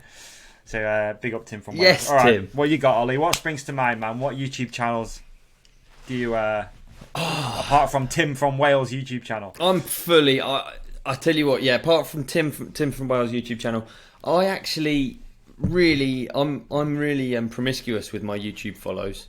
I go through a stage of being like really into one, and then I'll just dump them. Like Jamie O'Brien, I loved his for a bit, but I don't know what I was. Not seen one either. No, that was a lockdown thing. I think we were searching for that release, that ocean. We were searching for it, right? We wanted like Hawaii. Surfing. Yeah, we wanted exactly. Hawaii. We didn't want to get out of the house. Yeah, exactly. Yeah. In terms of like, I don't know. No. I actually don't really. I move around on YouTube. That's the sort of platform it is for me. I don't really just stay in one place. I'll just be like, oh, now I'm interested in tanks. And then, oh, now I'm interested in insulation. Oh, now I'm interested in lighting or whatever it is. Yeah, okay. A lot of renovation stuff, especially at the moment. Yeah, right. Telling me. There's a few for me that's... Obviously, again, I watch YouTube in a way different way these days. You know, I'm looking at it for ideas for this and what we do. Yeah. There's a couple that really spring out that I think I've mentioned this guy before. There's a guy on YouTube called Destroy, Deestroy. So he's an NFL guy. Oh. He's a potential NFL player. He then became a YouTuber. He's got like 5 million subscribers, and he's just pushing the boundaries of what's possible on YouTube, and that just blows me away. He does these amazing one-on-one videos, which even if you're not into football, just watching how it's produced, how he gets the crowd there, the whole thing is just a vibe to me, and like that inspires me to be that guy because he's so fucking positive and just like everything he's doing is community based. He goes to different communities, he brings money there, they give him. It's just really cool. I'd love to think that one day I'd like to do something like that, whether it's a pump track challenge which travels around the country, which donates money to local communities, which gives prizes out. I don't know. There's something there. It's just trying to figure out how and what to do with it. Yeah. So he inspires the shit out of me. Yeah, I hear you. Okay, to be fair. So if I watch someone cool that I feel, you just feel connected to people, I feel like, through YouTube, because it's people displaying themselves. They're just being themselves because they're on their own with a camera. I don't know, it's not quite the same as being like in a studio, like, hello and welcome. True. So I really like Casey Neistat because he's... essentially a weirdo, and he fucks around and just does. It's like creative freedom watching him. Yeah, Casey Neistat and a load of one of the earliest vloggers, right? Yeah, exactly. And he's so good at just like, you can't go wrong watching his because he can make he can just do a whole 10 minutes and you watch the whole thing on the edge of your seat, and it's literally it could be about a door handle or you know what I mean. He's just that creative, and I love seeing that. I like creativity. I do really like. I'm definitely drawn to it more than just fact-based stuff. Like people just doing their thing and fucking about is the best. I'm just thinking. Sorry, I got a good watching, which is perfect time to throw this in. Actually, so there's a series on Vice called Epically Lated. Have you seen that? Yeah, it's good. So there's a new one out about Spike Jonze. Nice. And he was the guy. You know what I mean? Like he was a former skateboard filmmaker, photographer, and then he transitioned into doing major movies. He did Jackass, but yeah, it's really, really interesting. That it's only 40 minutes long. I watched it last night, and some of the most amazing adverts he's done as well. He's really good, there's a massive part of it is about advertising and some of the shots that he did for adverts and how they've just embedded in skate culture. And even I was like, even I've seen that, and I'm not into skating. I've seen that ad, and it's rad when someone goes from skateboard that you think of as like a subculture, this sort of like, or counterculture, I guess you'd call it, and then he's just completely mainstream. He's doing like Nike adverts. Half of the basketball Nike adverts I liked. He done the Beastie Boys Sabotage video. That was him. Like in fact, it showed you a bunch of videos that around that time period I was really into all of them. He did like Weezer did one which was like a Happy Days. I can't remember the name of it now, but yeah, there was tons of them. I was like, fuck, as if he's done that one and that one and that. I had no idea. So yeah, it's good. Definitely recommend that if anyone wants some inspiration. That's brilliant. He's also done one of my favourite films, which is actually Her with Joaquin Phoenix. Have you seen that movie? I haven't, no. That's one of my favourites. Down as my watching, dude. If you that is a film that you absolutely 100% love. That is right up your street. Really? Yeah, telling you, dude. There you go. I think you'd really, really like that. Her. HER. All right, I've written it down. Done. HER. Thanks. Not a problem. I've got a watching. I've actually got a watching. Huh? Have you another one? Yeah, let's do another one. I've got a watching, and I've not been back for long, so I've only watched a couple of episodes. And also, George has told me, she's filled me in that it's actually not highly rated on IMDb. But it's called Jungle. It's on Amazon Prime, and it tackles. It's like a London gang movie set sort of in this weird, like, future retro London. Sounds very weird. Again, you're gonna have to watch it, but I think it tackles a load of things. There's loads of like really good points in it, and it's even a musical, which is pretty bizarre. They're just halfway through burst into rap, and but I'm really enjoying it, and I think it's British, is it? Yeah, and it's got loads of just sort of like just perspective on things that you might, misconceptions you might have in your head, or I don't know. It's easy to sort of look at knife crime and see it from your angle. Prime. But Okay, Amazon Prime. All right, I don't actually have Amazon Prime personally. I've also just cancelled Netflix. Not told any yet. Wait till that happens. It's just a waste of fucking money most of the time, isn't it? So we don't have Amazon Prime either, but we got a login, so we're good. Ah, there you go. Yeah, I can get a login as well. So okay, perfect. Jungle. All right, I'll check that out. Let me send you another. We got another video submission here. Nice. So I'm gonna send this to you right now. Thank you, sir. I like the video submissions. There's something just more personal about it, isn't it? I like the video submissions as well, Ollie. I really like them. So please keep them coming, folks. The hotline number is in the show description. Didn't talk about it on the last episode too much because I didn't think we'd have it anymore because I thought I'd lost a SIM card, so we didn't have it. Should we read it out anyway? It's +44 bracket 0 to our international senders. 07849 860 510. That's 07849 860 510. That's right. Nice. The Rocket Canyon hotline. Here we go. And it's available, ladies and gentlemen. It's open 24 hours a day. You can text it, WhatsApp it if you can. Send a video submission, voice note, whatever you want to do, and we'll pick them out and we'll look at them and stuff. That's right. So we got another one in from someone. Don't know who it is. Maybe he's going to tell us his name. All I know, I'm looking at him. He's a good-looking guy. He's a good-looking chap. That's what I've got. Here we go. So let's go. Let's go. Hi David, hi Ollie, hi companionship. My question to you today is, if there was a film made about your life, who would play the lead part? As you can see, we're on set here. Can't tell you which set run, but it'll be out next year. Have a great That's awesome. Companionship member in Hollywood, it would seem. Mate. Maybe you can help us get on there. Yeah. I'd love to be an extra. Reach out, dude. I was going to say extras as far as it'll go. I can look suave in the back of a set. I do smoking. That's a great question. Thanks for that submission. So it was, man, who would play me? Who would play you? I've got a lookalike. Have you? I can't remember his name. Haven't. Yeah, I have. I'd have to really think about it and find it. Would you keep thinking about it? I'm gonna. I am. I've got one. It used to be Reese from Hollyoaks. Reese from Hollyoaks.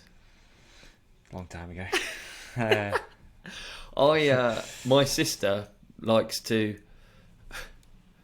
Mate, I can tell the whole story, actually. It's pretty funny.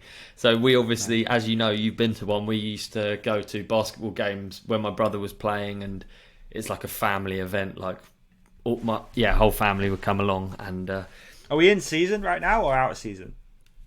We're in season, yeah. We're in season. Yeah? How are they getting on? I actually don't know. Henry's not playing at the minute, but okay. Yeah, I actually don't know. I haven't kept up to date. But yeah, back to this story. So there's a guy there. So the local basketball system or whatever means there's people that, I was coached by a Guildford coach from when I was like, I don't know, 9 years old or something. So we met people then, and this guy, he's what's it like when is he Asperger's? Okay, yeah. So he's got incredible memory, and he knows every fact about our whole family. It's insane. It's like, especially to someone with really bad memory. Like, I don't have good recall. I can't remember exact details. It's really impressive. If slightly weird, but he's a lovely chap, so it doesn't matter. And he just has no filter. He says what he thinks. And unfortunately for me, he thinks I look like Daniel Radcliffe. Like Harry Potter? Yeah. Out of all the people you could pick, like, I want to be someone cool, dude. Like I want to be like Tom Hardy or like, Brad Pitt or something like that. And I get Daniel Radcliffe. And he says it just 100% confidence. There's a resemblance. Yeah, I don't know. Might look like Harry Potter. Do you think there is? Be honest. Like, if there's a percentage, how much do you think you look like Harry Potter? See, I find it hard to find out. I've never looked at something and thought...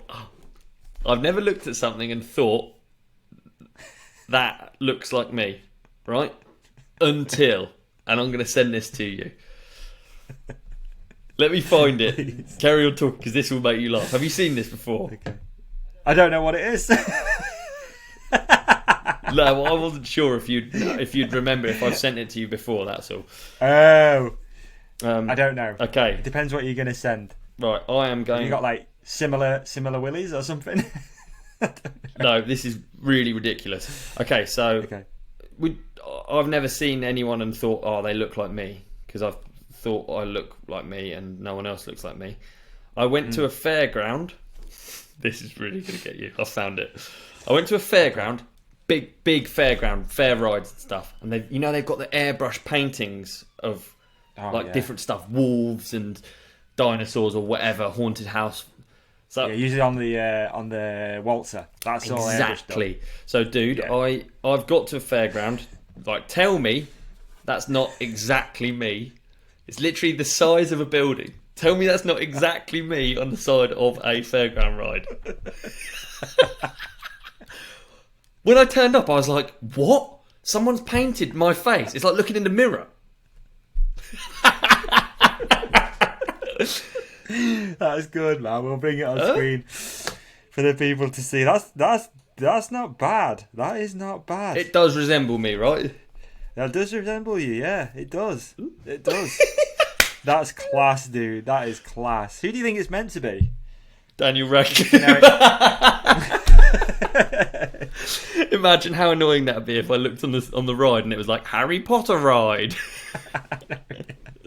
No, I honestly have no idea. I'm trying to think who that looks like. It's like a Radio 1 DJ. I think that I'm thinking of. He looks like, I can't think exactly who it is. I don't know why. I just think it looks like me, like the proportions of the nose and eyes. Yeah, it looks a bit like Lee Evans. Oh, for fuck off, dude. Come on, give me something. Nothing wrong with Lee Evans, but come on, just give me something, some sort of sex appeal, dude. I don't want to. Fucking Daniel Radcliffe or Lee Evans. Cheers, mate. Yeah, nice one. I bet he's attractive from the neck down. At least you're in Hollyoaks. That's good. Hollyoaks was just heartthrobs. I used to get that a lot. That's just heartthrobs. I used to get that a lot. What's he called from Hollyoaks then? Let's see your one. Reese. God, Reese. I think it was Reece. Holly. Oh, I've done it the other way. Yeah. I don't know. Yeah, I can see it, dude. No, I can see it. Yeah, there's a few in there. There's a few that, especially before, I used to have my hair the same as well, with like the wet look gel. Yeah, the wet look gel. Yeah, and the little bit of sort of like down the side in front of the ears. Oh yeah, I used to have that. Did you? Well. Yeah. Nice. And I'd like straighten it out sometimes and stuff. Yeah, got to, haven't you? You got to straighten your hair. I'd straighten it out, and then I put a piss pot on and go dirt jumping. Mate, I think I can see. Yeah, full emo. I think I can see it. Exactly. I think I can see it. And I wouldn't be mad at that. You get a heartthrob. I get Lee Evans or Daniel Radcliffe. Cheers, dude. Thank you. Yep. Thank you. That's so good. All right, let's see what else we got here. We got another one. Wow, these things are... That was a great question. Thank you, everyone. Took us on a good tangent. Yeah, it's a great question. Thank you. Hollywood. Okay, here it is. It's coming through to you. Oh, we got right now. More video ones. Yeah, this is. I don't know if you just stolen that bike. I don't know what's going on with this. I love video ones. From first impression, we're hooded up. We're down an alley, and there's a bike behind us. So, it's true. Right. Can you hold your speaker up? All right, ready? Can you hold yours up to speaker? Thanks, dude. Ready, steady, go. You ready? Yeah. Hey guys, it's Explosive Club here. And I've been wondering, do you agree with blinging your bike? By blinging your bike, I mean adding all these crazy colours, anodized bits and pieces which you can add to your bike. Are they really worth it? Is there a mechanical advantage to it? Is it people just, I don't know, using it to show off? What goes through your head when you see a multicoloured bike pull up at the bike park? Is it cool or not? Waste of money? What do you think? Let me know. Like it, great question. And I appreciate the vibes on this question too. He's sat there, he's in like maybe a bit of a swivel chair going on. Yeah, he's deep in thought. Quite Bond villainy. I like it. I feel like it was quite Bond villainy. Yeah, you can already see he's done the number one upgrade on that bike already, which is the Goodyear tyres. He's gone for the MTF MTR. You can see that. Did you see what else he'd done? Which I really, really respect. I think he's gone. It's the TLDMR Def Grip. Yeah, he has, hasn't he? Stoked. I think he's done the two Thank best you, up. Club. Yeah, big thanks. Great question. I tell you what, you just need to change that bike brand, and then we're on. Yeah, absolutely. I really like it. I love seeing people personally that have put a load of effort into their bike, and people truly love customizing their bike, don't they? People do love it. Yeah, people do love doing that. Yeah, that is a fact. And I like seeing someone really caring about it. I respect it. If that's your hobby and that's what you're going to spend your money on, rather than coffee all day or beer or whatever, yeah. I think then that's a good thing. I think. Okay, personally, no, I don't do it. Personally, that's just me. I've always been the same. I've always bought a bike, stays pretty much standard. Maybe you work with it's different if you're working in the industry, right? So it's a little bit different because you might get certain parts to change and stuff like that. But if I have an option, it's always going to be the black bike part. That's just it. It always has been the same, to be honest. Yeah. But if someone finds happiness in buying the latest multicolored brakes, or changing out spokes and putting blue and yellow and green in there, then that's fine. Whatever makes you happy. Yeah. I think that's, biking should make you happy. So if buying parts makes you happy, do that. I think that's a great point, and I'm going to actually echo your point. And I also feel as though when I'm buying, I do like to customise my bike with anodized components, as long as they're black colour. Yeah. I don't know. It just seems like, but I don't hold it against anyone. I think it's cool. I think as long as it doesn't change your experience, because sometimes Deeks is so precious about his bikes. I'll be honest. Is he? He's very precious about his bikes, and I almost think you're run the risk of if you go any further than Deeks, then you run the risk of making your experience of riding less fun. Do you know what I mean? If you're that worried about your bike, imagine going to a rock garden. If you put that much effort, dude, I've been there recently. I've been that guy. Yeah. Worried about the mech. Yeah, there you go. Literally Yeah, thinking about a mech, riding down rocks, just thinking about a mech. I don't want to be. That changes the experience a little bit. It does, doesn't it? Yeah. Because you're worried about all the money that's worth, and you're like, that's not what biking is. It's not really, is it? You are kind of. I know. You're not buying it to stare at in a garage. You're buying it to go out and do a job, which is having fun and biking. Yeah, you're right. I do love the sort of model making aspect of mountain biking, and it does keep the industry. It means that bikes are interesting and people are looking to peacock and have individual items on their bikes. But I do also kind of think you have to remember exactly what it's for, and what the job it is for is to house an ape as they hurl down the hill over a load of bumps. We're not going down smooth stuff, are we? We're going down rough shit and whacking turns and stuff. And I think that's definitely of primary importance to me personally. But if purple anodized parts is of primary importance and it's a model making thing, good on you. Then enjoy it. Yeah, I'd love to hear your comments, folks, as well on any of the subjects we've breached on this fascinating and insightful episode. Please leave them in the comments section. And also, it helps the algorithm. So come on, let's have a comment, even if you're not even thinking about comment. I bet you won't. I bet you won't comment. I bet none of the listeners will comment spaghetti now. I bet they won't do. Oh, yeah. They won't comment it. I don't reckon they will. We'll see. Let's have it. All right, should we do some regular listener cues? Yeah, let's do it, dude. I'm enjoying this episode. It's good to be back. To our listeners, we probably nothing's changed because we recorded 2 episodes. But honestly, dude, and this is probably where we put sort of like orchestral music in, and it comes to like quite a touching segment. But if I don't do the podcast once a week, I really miss it. I really do miss it. So it's good to be back, man. I miss the podcast. I like Mondays. Mondays are one of my favourite days. That's going to be an upcoming podium pick, so get ready for that. I'll give you a little nudge on that. Days of the week's going to be a podium pick. Maybe next week. I like that. Yeah. Yeah, that'll be a podium pick. Is Christmas Day allowed? Birthday allowed? No, literally like Monday through okay, Sunday. Yeah, I like that. Yeah. All right, it was a joke, was it? Yeah. I just didn't get it. I got it now. So yeah, dude, I'm with you. I miss you when you're gone. Oh, and then even though we mainly chat bullshit, right? Yeah.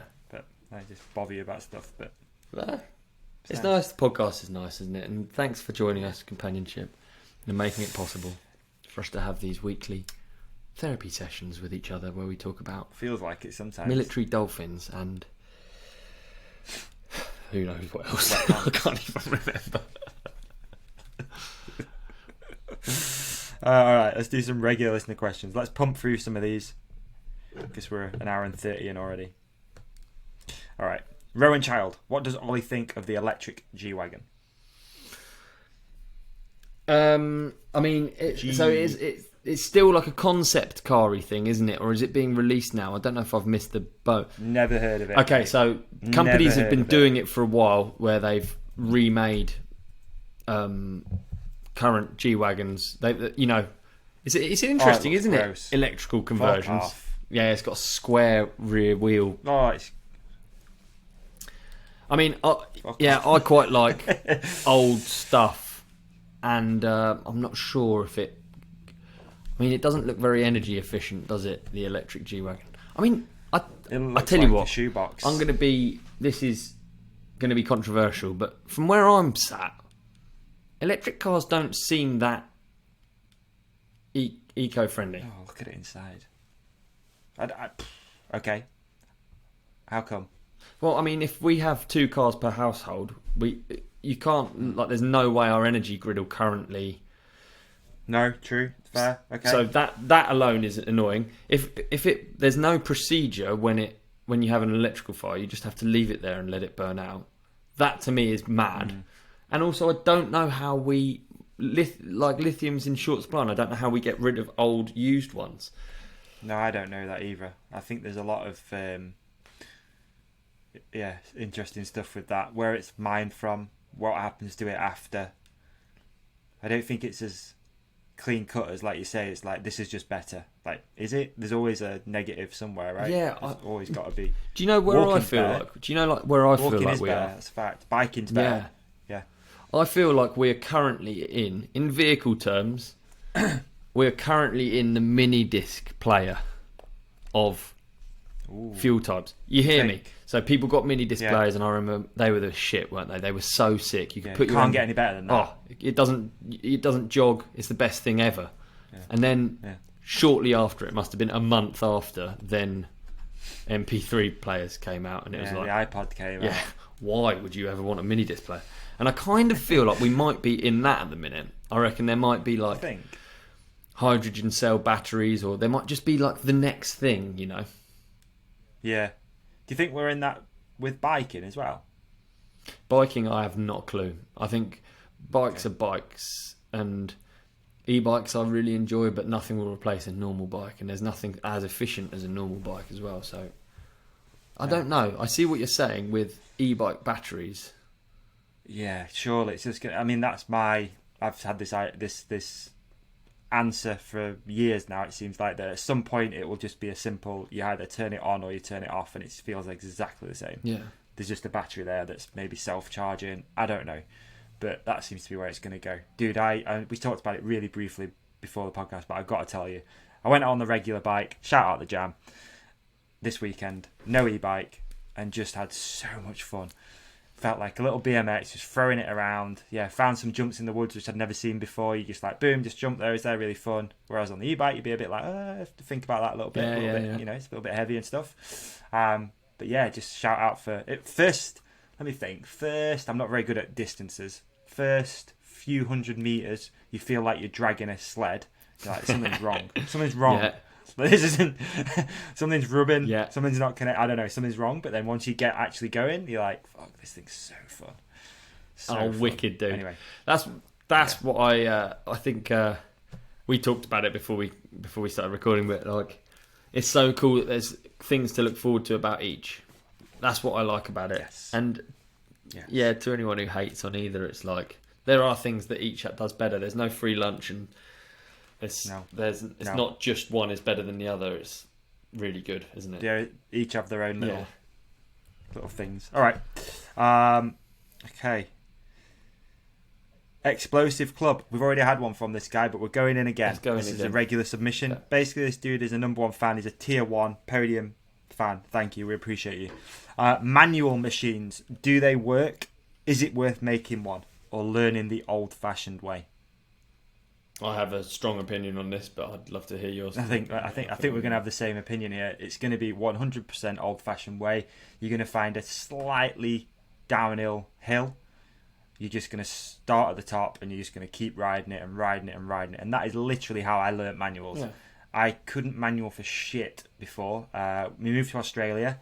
Me and a friend. I bought a dirt jump bike there, and I've always been like pretty good at wheelies and stuff because from being a kid, right, you're always doing wheelies, but I could never manual. And we had an apartment at the bottom of quite a long hill, so every night, rather than sit inside watching TV and bullshit, we'd just practice manuals, me and a mate, and that's literally how I learned them. So yes, 100%, you got to Larry loop out once or twice, and that's just how you learn. So what I don't What's your opinion, Ollie?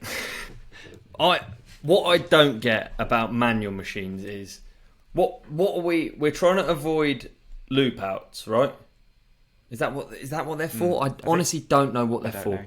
I think it's getting that balance point. I don't know. But the balance point is useless. Here is my problem. The balance point is completely useless if you don't know what to do when you go past it. So it's all about brake control, which you're not going to get on a static wheel. So you need to learn how to brake when... Good point. It's not like you're learning a technique which is just to sit at a certain angle, is it? That's not how a manual works. No, exactly. That's not how a manual works. It's about shoving it with your knees. It's about a little bit of brake feather. Yeah, the whole thing. You can only learn that on a bike. I would say it's completely pointless in my opinion. And it's like, I think the problem with it is the way that. Well, I don't know. After saying it's completely pointless, what do I know? I learnt ages ago the way that I think is right, but I think the problem is there's these sort of like things that you can just buy and then they make you learn the skill, because that's easier than just going and learning it, and that's where you've got to tread carefully when anything it offers you. Like when I was younger, it was like increase your vertical leap in basketball magazines, and there was just a phone number and then they give you like a 10-step exercise thing or whatever it was. Wow. I never did it, but because I never had any money, but like wow. Ultimately, doing squats and then doing calf raises and then doing box jumps is going to improve your vertical leap. You don't need to spend, but it's that sort of like, I'm just spending £100 on a manual thing and now I'm going to be able to manual because I can just get on it and learn to manual. No, just get on your bike and do it. It's free. I just thought of a good one as well that I totally forgot about until this very moment, which was when we were a bit younger, the tramp bike was a thing, right? Trampoline bike. You get an old BMX, you take the thing up, you go on the trampoline, and all of a sudden you're like, I can do a double tail whip. I can do one. And then you actually got on a bike and you try a tail whip. Not quite the same. It's a totally different thing. That's so true. So, trampoline bikes. Yes, dude. Trampoline bikes. Yeah, you could do like flips and whips and all sorts of shit. I spent that was a hot summer, that wasn't it? The trampoline bike phase, that was a summer. Yeah. It must have been in like one of Rankin's videos, and then we all just wanted them so bad. Yeah, and then you realise that it just isn't a transferable thing at all. It's a perfect example, totally Davey. Different. It's a perfect example. It couldn't be more spot on. Try and do a bar spin on a trampoline bike. Piece of piss. Try and do it on a real bike. There's a centrifugal force that was ignored on the trampoline bike. There is the wheel spinning that's going to make your life infinitely more difficult. And and the same goes for manualing. I mean, just do it on your bike. Just do it. Save your money. Yeah, just get out there. Save your money Don't worry and about spend which bike it either. on You can ride do it on any companion, bike. That's the coffee, beauty. Or hats. or hats. Probably hats. Or hats. It's the season, dude. It's beanie season. You might get rid of some of them. You got some of them? Got any left? There we go. There we go. Yeah, we got a few. We got a few hats. Nice hat. How much are they going for? Come on. How much do you want one for? This is pathetic. This is like a market stall. This is like a shit market stall, isn't it? You've just been talking about being advertised to. Yeah, exactly. Yeah. Isn't it? Buy a hat, for God's sake. Yeah. Don't worry. Do what you want. Buy a hat. Definitely buy a hat. Yeah. No, we wouldn't ever Do what you want. buy a hat. Just buy it.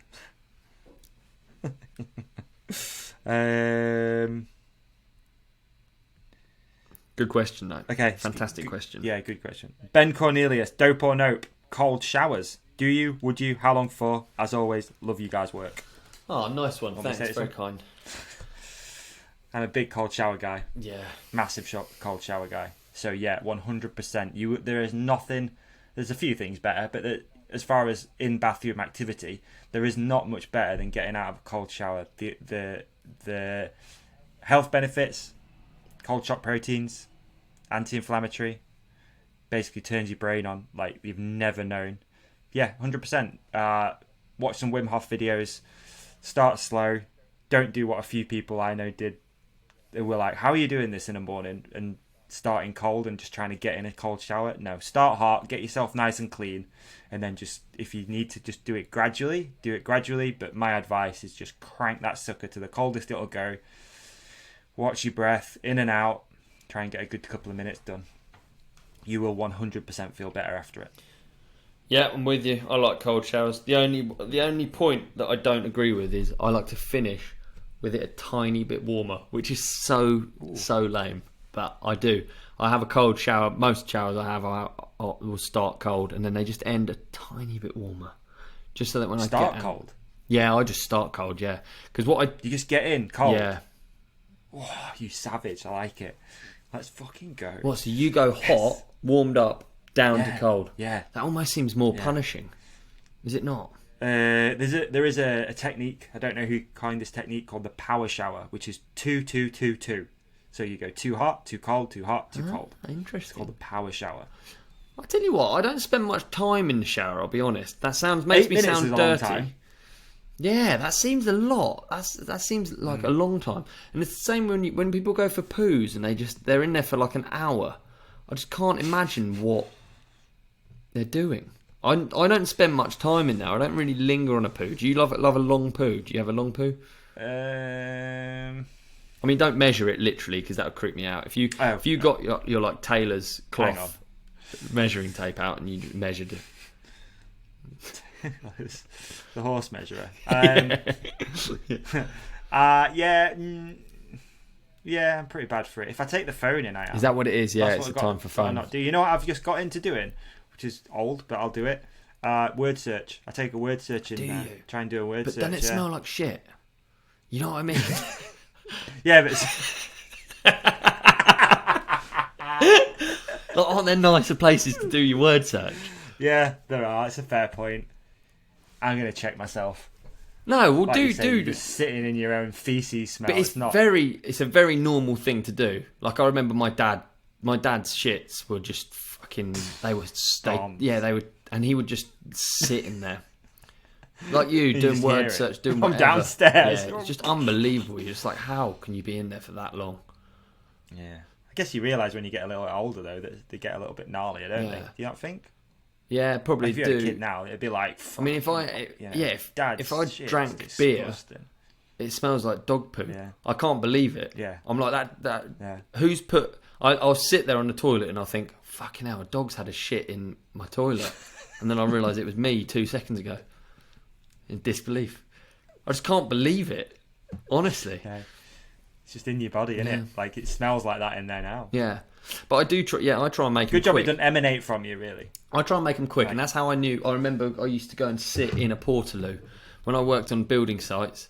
I would sometimes just go and sit in a Portaloo just to not be doing what I was doing. You know what I mean? Just really? Yeah. I was just sick of it. You know, like working for a plasterer. Or that's how I knew I had a job, not a career. You know what I mean? It was like you just chosen the blue box. I remember the blue box, the sun beating through it. I had my shirt off because it was so hot. It was boiling in there. It's like humid, just fecal matter, just flies. The blue stuff everywhere. I wouldn't even put the seat. I'd just have to sit on top of the seat, put the seat lid down, and I'd just sit there. It was in time before mobile phones as well. I'd just sit there. Staring at the mirror. Yeah. Just like, what is life? Yeah. Funny to think of that, isn't it? Yeah. I mean, you have some deep thoughts of a shitty toy, a shitty Portaloo. In that blue light. What was I thinking about? I don't even know. I can't picture what I was thinking about. I was just thinking, oh, thank fuck I'm not doing rock wool in that loft. Oh, God, I'm really sick of doing those stub walls. Yeah, get me away from a sheet of plasterboard that I have to carry up those awkward stairs. Just anything but what I was meant to be doing. Wow. Okay. Classic. Okay. I don't know. Let's do this one because you never know. We might have something. Jason.Milsom. Riding with physical restrictions. For instance, I am 3 months after having a stoma due to rectal cancer. Oh, wow. Stoked on your recovery. I feel like if we didn't do that, exactly. That's exactly my first thought. The fact that you're out riding. Yeah, it's fucking rad, yeah. Fucking well done, mate. Yeah. Big so up, what's he saying? So what's he saying? Thoughts on riding when you're not 100% kind of thing as part of recovery? Yeah, I think so. Well, I think it's brilliant. I think that's what it is. I think it's brilliant because I think it's low impact and it's nature. And those are two things that I can't think are, riding's better than running because it's low impact and you don't have to ride as hard as you can. It's quite hard to run slow and not exert yourself, isn't it? True, yeah, it's tough to go out for a steady run, that's for sure. You always end up going a bit faster, but with a bike ride, you can really just be like, right, one gear, second, third, whatever it is. Yeah, you can chill. Yeah, you can really chill. They're very efficient things, bikes, aren't they? Big up Jason, man. That's nice. Yeah. Like the fact that I think the fact you're out riding is just amazing. Yeah, so, fuck yeah. 3 months after having that, fucking hell, man. Just I feel like every ride should feel amazing after you've gone through something as probably traumatic as that. Dude. Every ride should be like breathe in every little ounce of fresh air. Yeah. Enjoy every turn, every climb, and every descent. Just everything about it. So yeah, big up. Yeah, big up. Thanks for that. Fucking right. I think it has like, it has like healing properties. I sound so woo woo and bollocky, but I never go straight back into it. I do a lot of like slow cross country rides, safe ones, soul searching. Like for me, it's just being in the woods is so good. And nice. And yeah, I think. Can we see some bike rides coming back soon? Yeah, I'll do one soon. I've been really off the YouTube at the minute. I've just been so flat out with trips and stuff and projects that I can't put out. So yeah. We'll do a bike ride soon. Let's get it done. Good. Okay, Don Walcott. Good question, actually. Mates rates regarding to sales of any products, and do you personally expect discount? That's a great question. So, is that as in how do you think of that? As in, it's tough because I've always battled with this from every job that I think I've done in the industry, and I did air quotes there for our audio listeners. It's always a hobby thing. So it's like whether it's a motor distribution company or it's a bike company, it's a hobby. So it means that all of my friends, pretty much all of them, are into the same thing. So you're naturally going to get hit up. Can I get this? Can I get that? Can you sort me a deal out on this? And you try and help as much as you can. But the only way I've managed to figure this out is honestly, especially with Hook It, is to go, we have got a mate's rate. Here's the discount code. Get what you want. Yeah. Because then you're not. I hate the awkward conversation of like, oh, it's going to be like, a tenner, mate. Yeah, I want a chain ring. Because there's certain people I need to run stuff through. You can't just be taking stuff for everyone. So that's the only way I've got around it, is to just go, here's a mate's rates discount code. Get what you want. If I have samples, you can have them. They're free. because they're not costing me anything. I'm probably personally like way too generous with stuff like that, but if it's, you have to be. And then, but you do it the same, right? You'll be doing it now with your house. You've got mates who work in construction, so it's, for me, I use it as a bargaining tool. Let's just put it that way. And I had a really interesting conversation about this with G. Milner years ago on the podcast, actually. And he was talking about his social following and YouTube following, and he's like, I just use it as a bargaining tool through life. And I think with anything you do, you've kind of got to do that if you have the availability to. So for me, it's like, okay, cool, you want to have some frame protection for your bike, nice one, here you go, it's super cheap.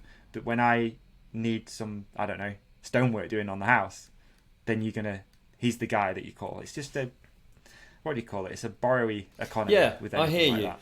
I find it very different. I riffed on that for too long. No, you didn't. No, I think exactly what you say is true. I think it's like I don't like the idea of like owing the whole time, and about it being like, you know certain people where they do you a favour, but you can tell it's not really free. Their favour is that's been like, I've not had this often in life, but when there's like a mark next to your name, like he owes me something kind of thing. I'm not really like that. I try not. I try not to be like that with people because I hate the thought of that. But equally, if someone normally works for £350 a day and then he's doing it for mates rates, all it is he's giving you £100 every day, and I think that's too much. I try and say to people, I do not expect a discount when it's like a trade, because then it's just someone's day rate. They're just taking less for you to have more. I think that's wrong. Totally.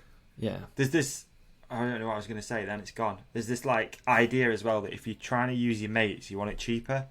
Whereas I think when you get to a certain point, I've been doing it recently actually with the photographer that's been doing all of my focus stuff. So I'm like, no, I actually want to use you. Like he's a really good photographer. I'm not trying to get it for free. I just want, like, you're trying to get into the bike industry a bit. I have that availability for you. So, like, I want you to do it. I'm not just saying, can you do it for free? Yeah. I'm just like, what is your day rate? Here it is. I'd rather use you than just some guy that I don't know. 100%. So there's that as well, isn't there? Like, you're trying to help your mates a little bit. It's not just Definitely I just want it cheap. And I even get it with, as bizarre as it sounds, I'm way more likely to spend full RRP on stuff now than when I was younger, when I was just looking for a deal the whole time, because actually now I want so little. Like this, it's so rare that I actually want something, and when I do want something, I almost think of it counts as a vote. It's like, I'm trying to think of an example, but let's say I get a computer, I'm going to buy it for full price, knowing what I want is a new computer that's not going to be outdated. And I'm happy. I don't want to search through the internet and find some weird back page that's got a load of knockoff ones. I actually just want the full thing, and I'm happy to spend money on it because it makes me money, or it makes me happy, or it, I just think it's nice that it's a position that I've not been in for a long time to be able to do that. I remember when I even bought this Mac, it was like, fucking hell. There's a nice little element of like, fuck, I finally did that. Whereas for the last however many years, I've been like, I can't afford that. That's not happening. Once you can do it, you're like, I want to do it, and I want to help people, and I want like to employ my mates, and I want to, Unfortunately, it doesn't often, because it's a hobby. Like what I work in, it's like a hobby industry. It's not really looked at the same way. People don't go, I want to buy frame protection off you. How much is it? They go, how much can I have some frame protection for? Yeah. It's different wording, Yeah. I mean, I can't remember a time when I've gone into DMR and not come away with something for someone. It's like without fail, every single time I go in, I've got a list of things that people want, whether they're athletes or just friends that I have to buy them for. It just is every single time. But that, for me, is like I have a staff discount, so I like to use it, or whatever, my friends and family discount or whatever. But what I will say is, if you're asking for products, you want to make sure that you tell me exactly what. Just a chainring. This is going out to you, Brendan. A chainring is unacceptable. There are different alignments of chainring. There are a different number of teeth. A chainring doesn't mean anything. It's like saying Like, it literally doesn't matter. I need a set of handlebars. Well, sure as fuck, if I get you a set of handlebars, they're going to be the ones that you don't want. So tell me exactly what it is. You make it as little effort for the person as physically possible. End of message. Don't expect to it. Brendan Fairclough. Yeah.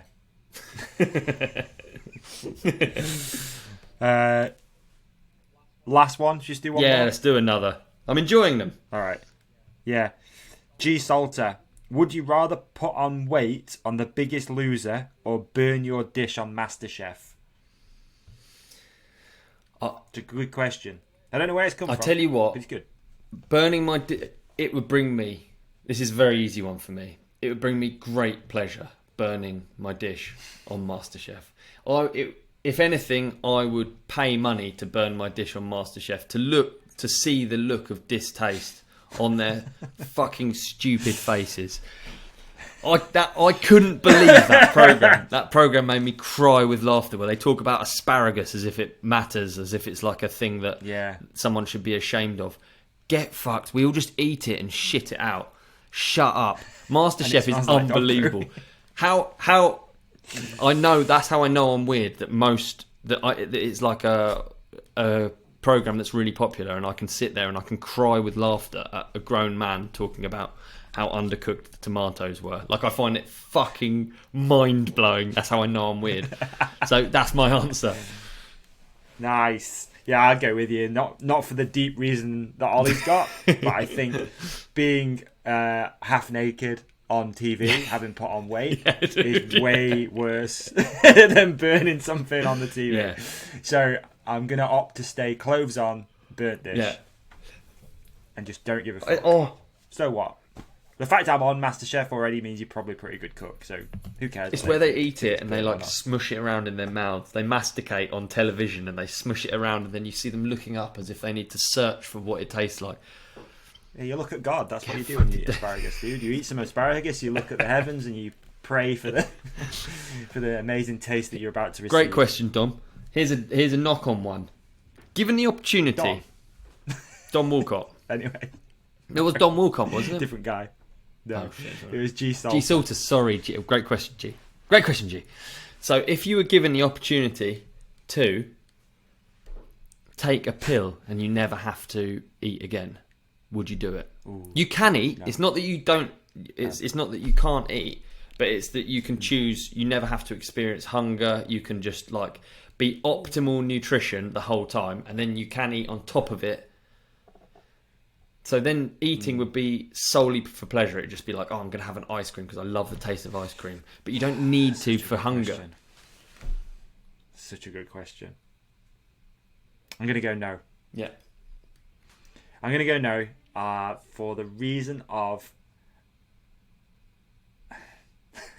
I don't know what that pill is going to do to your body. It's obviously doing some sort of hormone trick. Don't like that. No, get fucked. I like food. I like cooking food. I like feeling hunger sometimes because it means that food tastes better further down the line.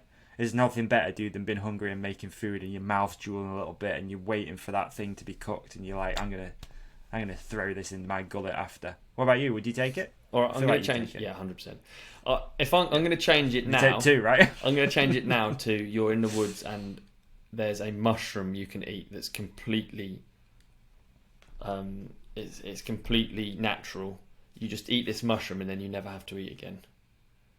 And, you never have to eat again? Yeah, it'd be the same outcome. Same as the pill. The same outcome as the pill, but it's a natural substance. Just because I'm interested in your... It's different. I think I'd have a little bit, if that's possible. Because I want to taste what the mushroom tastes like. So you're always half I want to know, like, what's this mushroom like? Yeah, so you just got, like, a little bit inside you. So that'd be nice. So you're not like... Because there's a... So you're not ravenously hungry. I'd never want to experience... I'd never want to... Yeah, that's not nice, is it? That's when you make bad decisions. Yeah. That's when you're like, oh, McDonald's, okay. That's when you're that hungry, you know? That's when you start eating raw mushroom out of the fridge like you often do, right? I do that when you're a lot, that hungry, you're like, fuck, I just eat raw mushrooms or whatever's in the fridge. You just you'll eat whatever. Look at you. I wouldn't... I'd have a bit. Yeah. I'd have a bit. It's interesting, dude, because it's not that I don't like food at all. It really isn't. I absolutely like my mouth waters sometimes because we eat vegetarian here. If I see like chicken, my mouth is literally watering. It's disgusting. I'm like, I really love food, and I get really hungry because I do loads of biking, blah blah blah. But I can't care about it every single meal, and I think maybe it's because I'm shit at cooking. It becomes that I'm like, maybe there's a cooking show here. Cooking with Odub, one day maybe. Oh man, imagine me though. I'd just get so, we've got to dice this, we've got to do that, measure this out. It's just long, man. I just want to fucking eat it and go and carry on with my thing. That's my problem. I can enjoy a meal a day or maybe a meal every 2 days. Really enjoy it, but every single day I resent the fact that I have to eat fucking 3 times. Irritates me, man. All right, so you're taking the pill and the mushroom, and I'm taking no pill and just the cap. And just the bell. Yeah, just the bell, not the stalk. No. There we go. Great. Thanks, G. You led us on a good tangent. I'd love to hear the companionship's thoughts on whether they would take the hunger satiation. I don't even know whether you take the mushroom or not. That'll work. Comment below. Reach out. Beautiful. So we've done an amazing gift in this episode, which we're going to record the ad read for in a second. So I'll just give you a little edit. So good luck if you are entering to win the COMPEX Fix 2.0 massage gun. Thank you for listening to the podcast. It makes a world of difference that you've done it. What would even be better is if you like and subscribe. If you're already subscribed, then throw that idea out the window. Unsubscribe, click like and subscribe again. It massively helps. Little cheat code. So yeah, wherever you're listening, hit unsubscribe, hit like, hit subscribe again. Head to Apple if you listen there. You can leave a review. You just have to slide it along, dude. It's so easy. Just good, 5 stars. You can stop at the end at 4, but ideally slide it along. Yeah, get 5. Give us 5. Leave a little review if you want to. I mean, you could give us 5. 2 if you don't like. If you got this far and you don't like the podcast, then what are you doing here? But equally, we'd like 5-star reviews. I think it helps, doesn't it? Really helps. Thank you. Really, really helps. And that's it. And that's that. Appreciate you. Thank you for checking in again. You got the gram OW_23 at the Ride Companion, but you know what to do. I think that's it. Yeah, I think that's it. Oh, we'll have Christmas ride updates next week. We have a venue. Rad. We have some actually really sick stuff going on for the Christmas ride. It's going to be like Freedom Ride 2.0, 3.0, I don't know, Christmas 0.0. And I'm hyped. Really looking forward to it. I think we're going to have a guest on next week as well, aren't we? Oh, wait. Let's have a guest on next week. I think we are. Cool, yeah, we'll find a guest. Yeah, all right, we'll get a guest. Peace and love. That's that. TLC 66. Ciao. Out.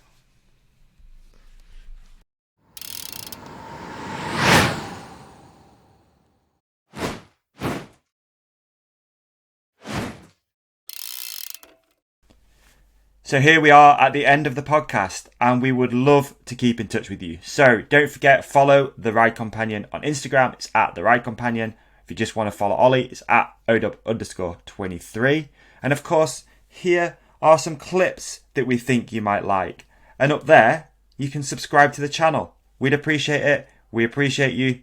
Thanks for watching or listening. Have a great one. Peace.